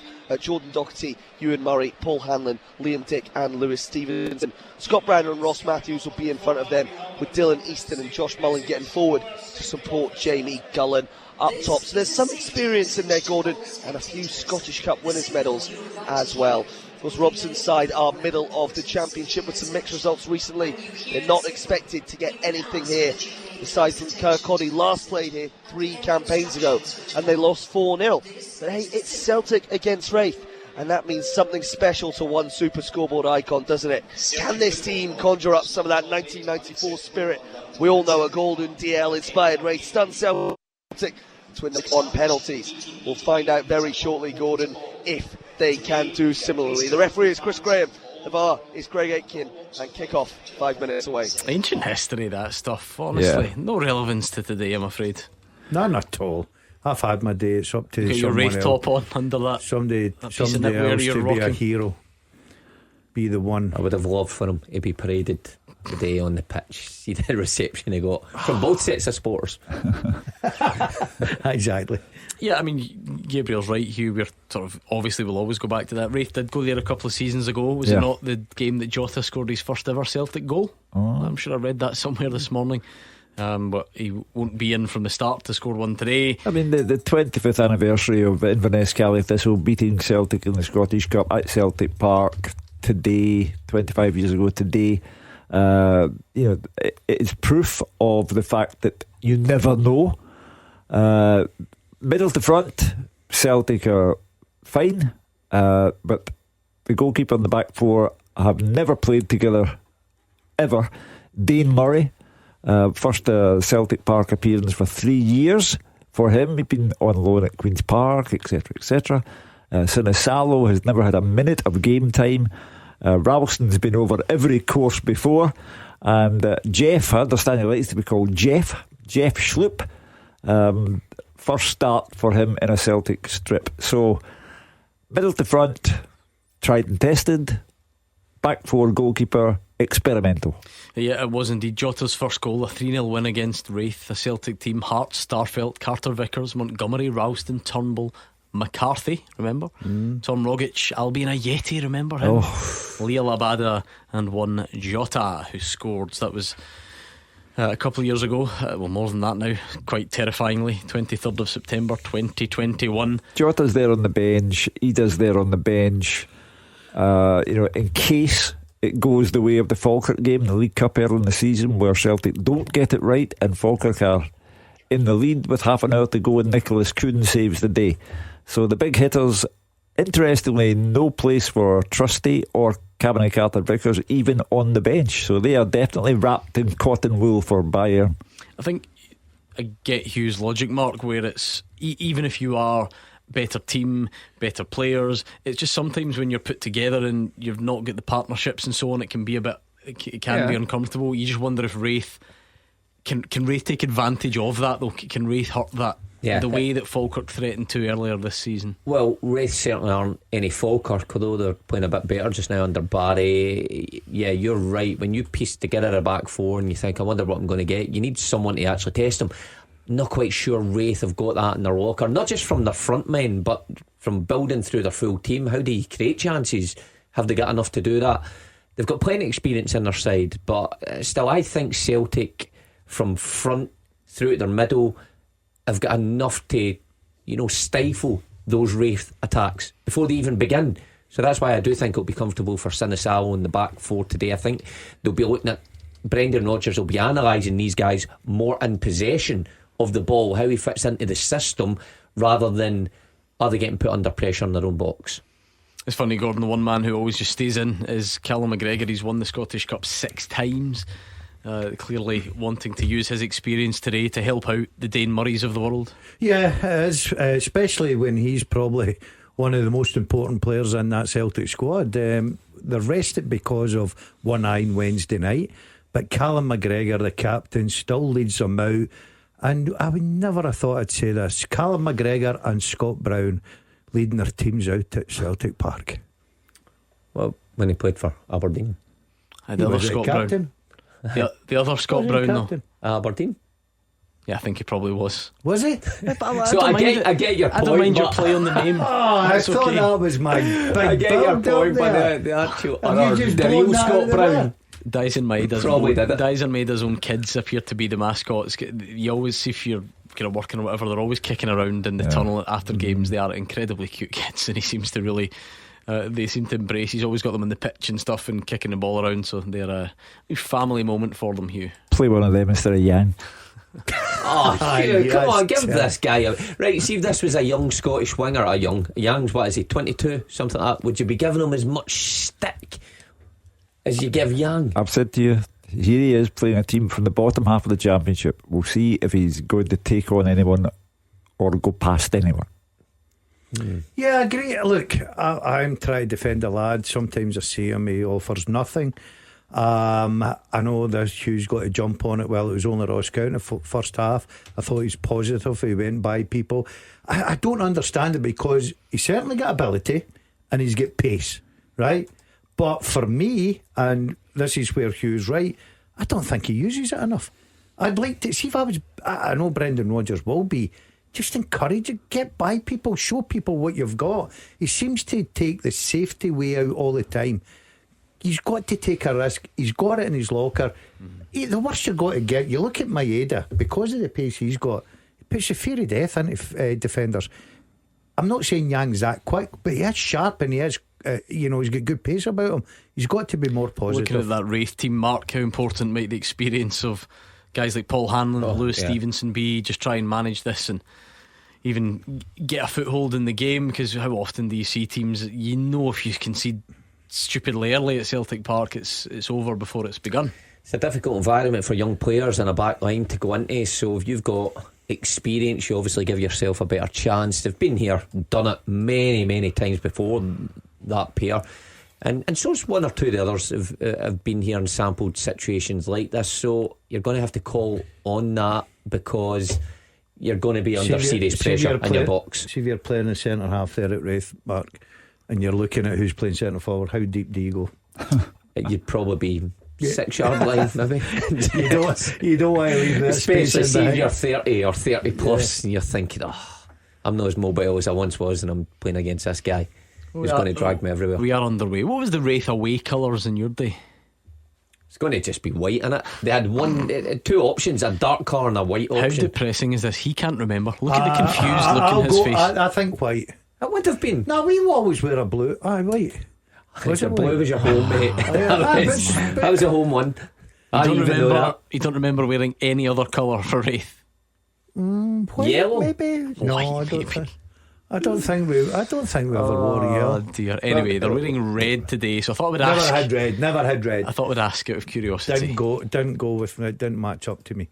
Didn't ever wear red. I can't see you in red. No, I'm not. I never wear red. Never ever. It's the one colour, red, I never wear. Or brown. I never wear brown. Come and think it, I've never seen you in red. Red or brown. Never wear red or brown. There we go. Well, 94, 95. Had you gone by then? I'd wear blue shorts, isn't it? Yeah, that's quite a good one. Old Diadora number. Jackie O's is a sponsor. Aye, that's the one. Where is it? There, over on the right.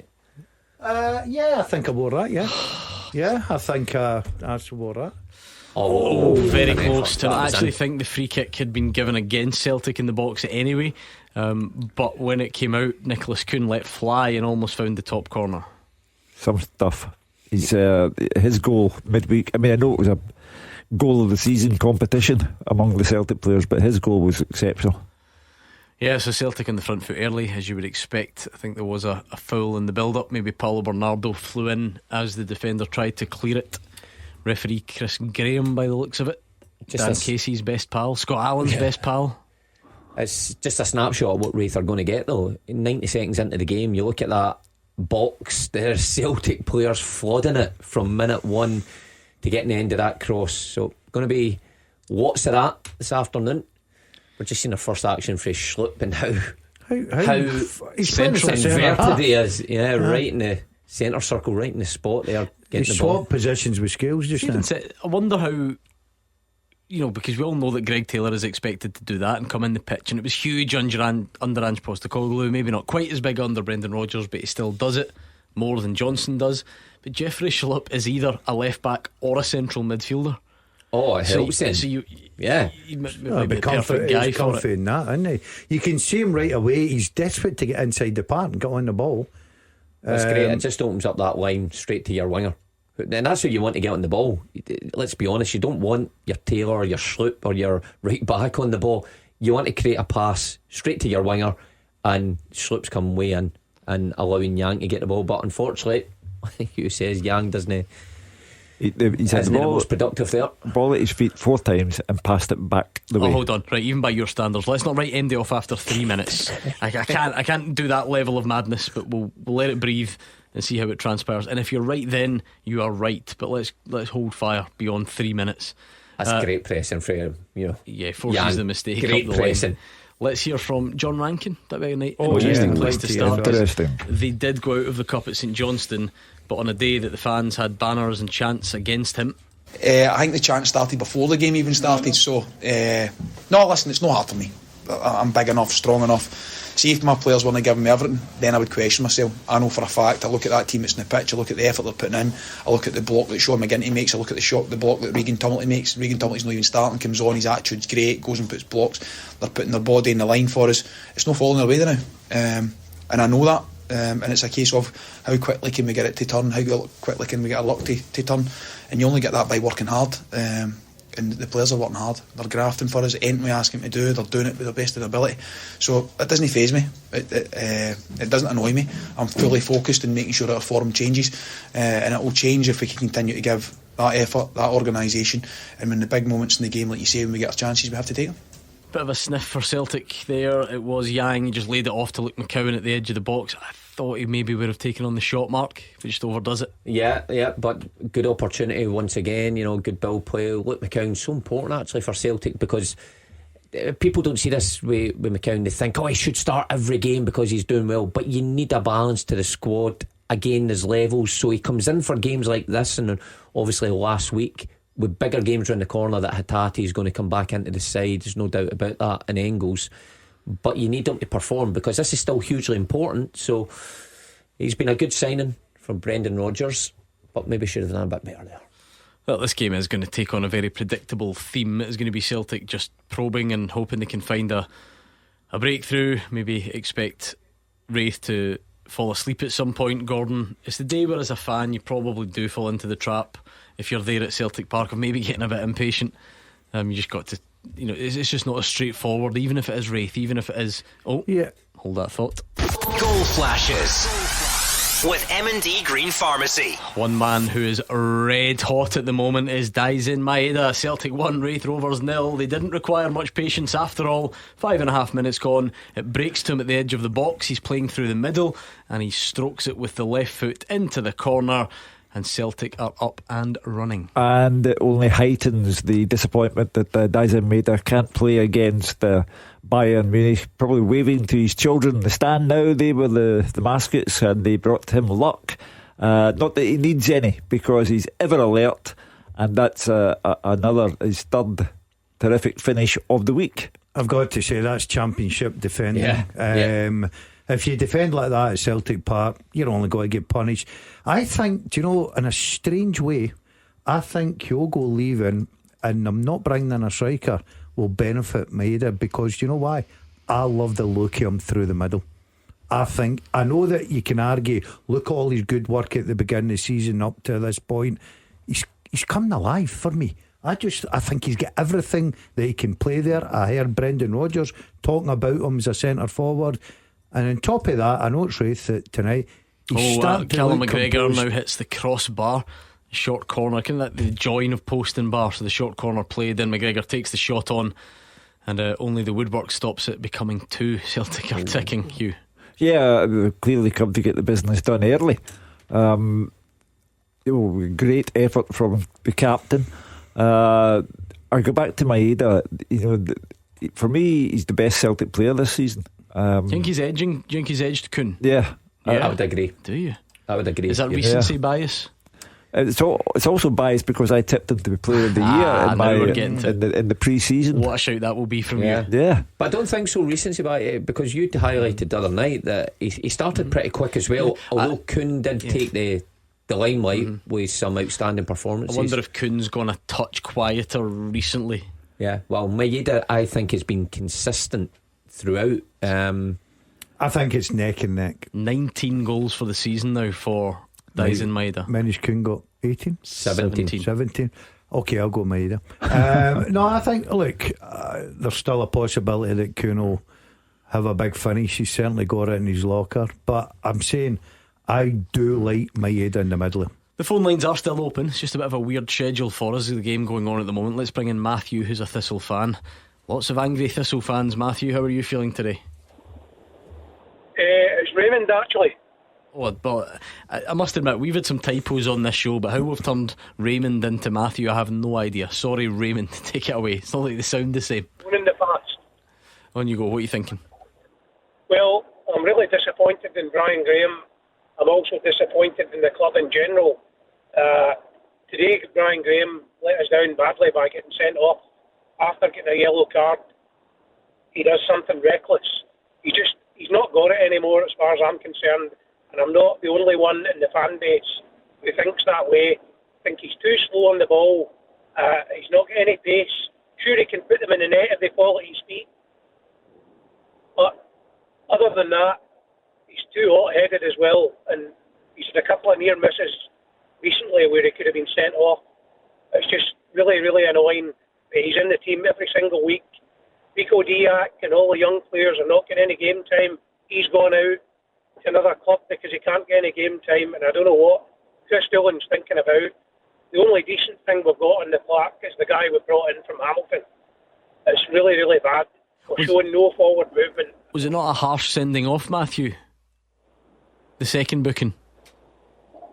Yeah, it was the second booking, yes. Yes, I'm saying, was it maybe harsh though? I've seen some people complaining, saying that they didn't think he deserved the second booking. Well, I need to see it really close up to say that. But if you don't think you're going to get the ball and you're already in a yellow and you're the captain of the team, you've got to think about it a wee bit.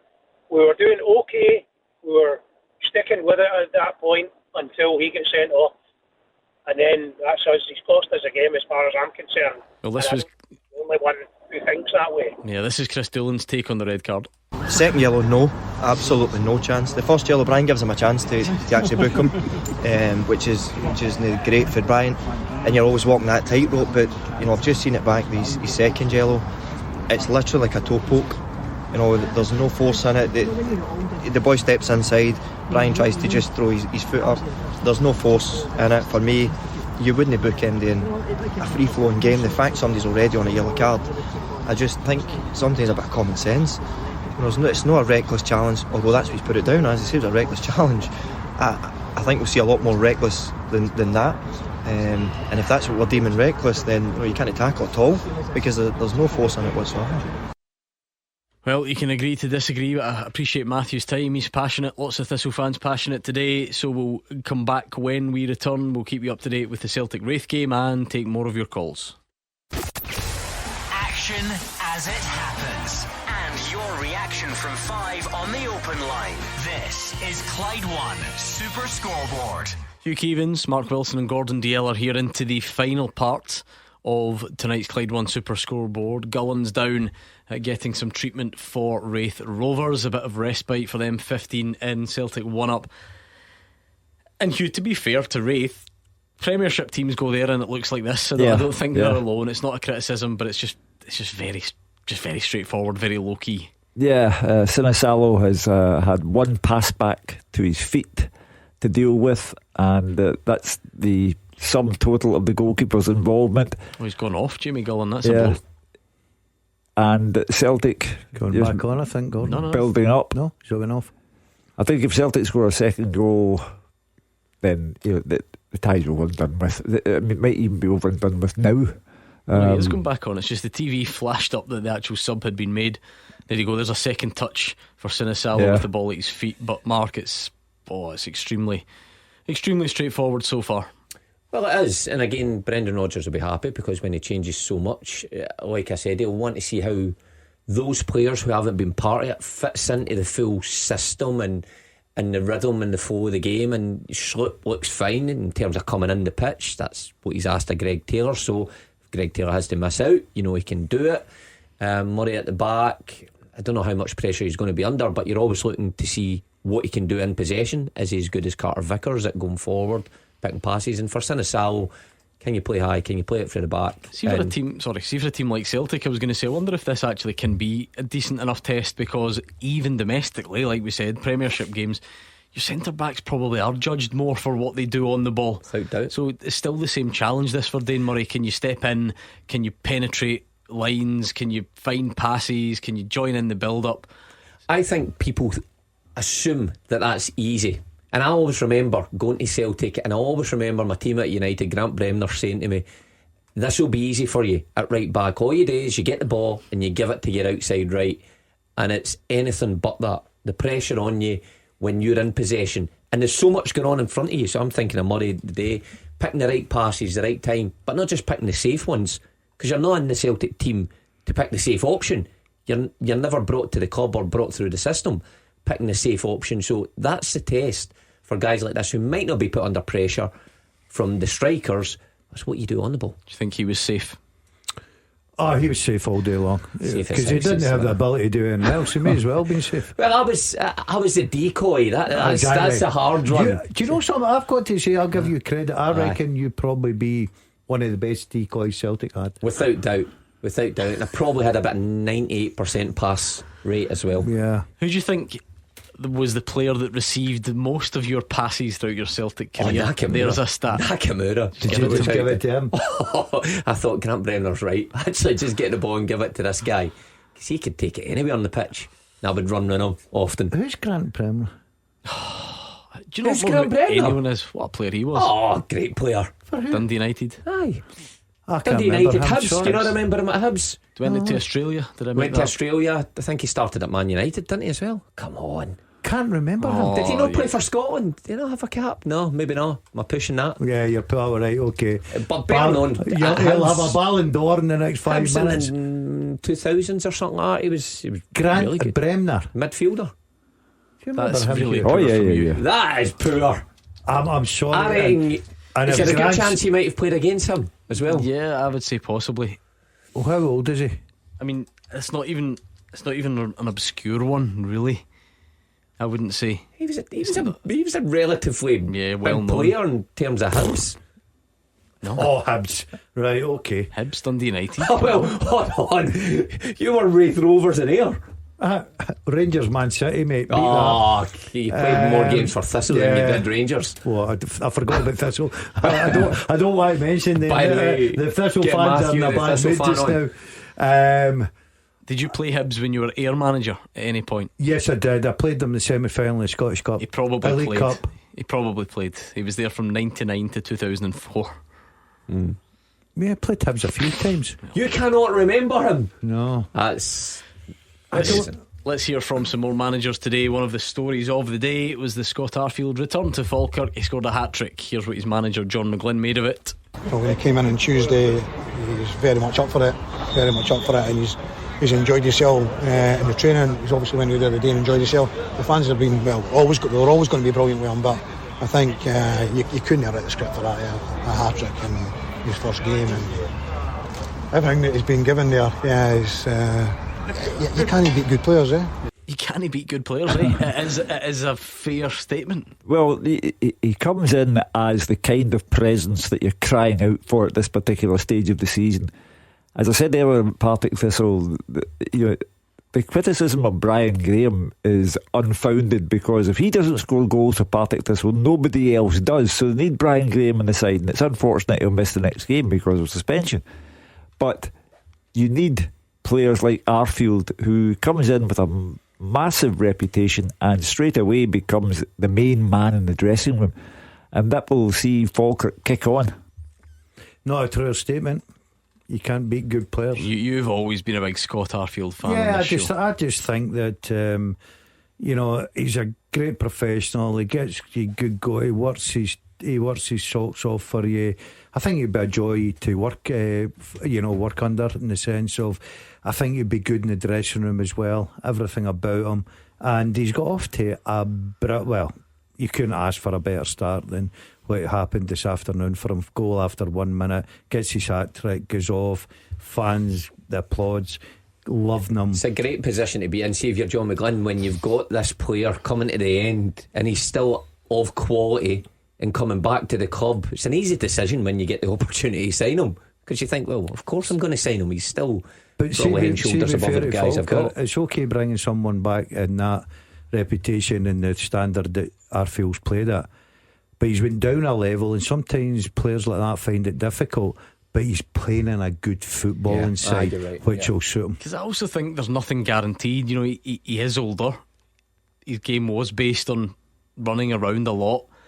Sometimes when you go back, it doesn't quite click, and then you're worried about not being having the impact you did the first time. I've seen so many examples of it. Now there's a long way to go to see how the rest of his second stint at Falkirk pans out, but to start that way when it so easily could have taken long and then not come to anything. You know what, I think Daz makes a great point, and you've highlighted what he was good at, and obviously you slow down when you get a bit older.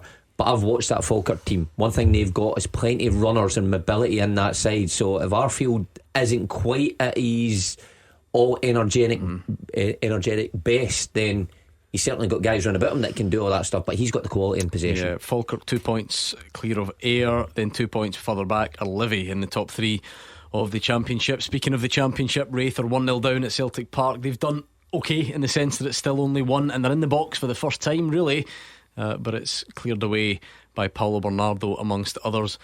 Still has all the makings of a long evening for them, because as often is the case, Celtic want you to break up the pitch so that Daiser Maida can go for a run, but it goes out of play. On the Championship theme, are you giving Queen's Park any chance at Ibrox? Is it just the same as today really? Is it the same challenge? Routine 3 or 4-0 Rangers. I can't disagree with you. I think it'll be a long afternoon for Queen's Park. What can Rangers look to get from it then? Can Rafael Fernandez get a first start? Can Bailey Rice start the game? I think it should be a game that they could introduce a few players that haven't had a lot of game time. You're right. I think Rice, everybody getting along there would like to see him. I think he's a real good talent. Fernandez has been brought in, not in the Europa League squad, but an opportunity to say to them tomorrow, right, on you go. So I think they're in a good place. If they go about it like they should, then they'll be comfortable winners. I think all eyes will probably be in Pittodrie. It'll be very important for Aberdeen to get off to a good start. They have got to win tomorrow and got to at least show their fans that there's something there in the way back in their league, can't be? Yeah, I think at Ibrox it's just about keeping the mood, upbeat and on the rise again. You're right, it's an opportunity to play some of those players that maybe haven't featured in the first part of the season. And I think the Rangers fans, for the next stage for Philip Clement, they do want to see youth develop. So Rice is obviously the standout. Tomorrow would be a good opportunity to feed him in from the start. Fernandes as well, so bang on with that. But I've got to agree with Daz. I mean, Pittodrie's the one that really stands out. What's happening at Aberdeen at the minute? Dunfermline with a new manager. Who knows which way that's going to go? Yeah, good point. We've got that game in there as well. Then rounded off the old Premiership tie. Will it be St Mirren? Will it be Hearts on Monday night? And then we will find out what the draw for the next round looks like. Celtic are 1 up as things stand. Congratulations to St Johnstone, to Livingston and to Dundee for making it through and joining Hibs in the next round. Well done to Partick Thistle for a big win in the Championship. Wraith have just had a chance, tried to lob Sinisalo, who probably should have caught it, but I think he ends up tipping it away. But anyway, Celtic still a goal to the good in that one. Whatever you're doing tonight, enjoy yourself. The GBX is up next. If you want to keep yourself entertained, stay right here and we'll speak to you Monday night.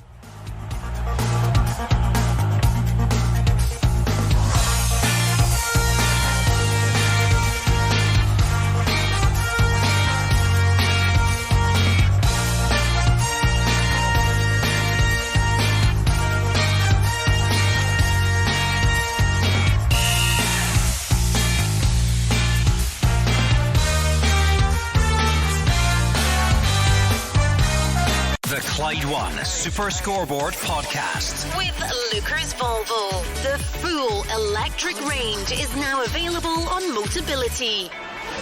Join me, Gemma Atkinson, for Series 2 of my podcast, The Overshare. You know, you only get one life to live, and who wants to waste it all just being at home sad, miserable and lonely when there's so many other people out there that you can enjoy it with. Join me and my guests as we overshare about the jaw-dropping, shocking, hilariously funny and tear-jerking times. So then I went a little bit FBI, started doing a bit of internet stalking, and I found out that he was married the whole time. Real life stories from real people. Listen now on the Rayo app.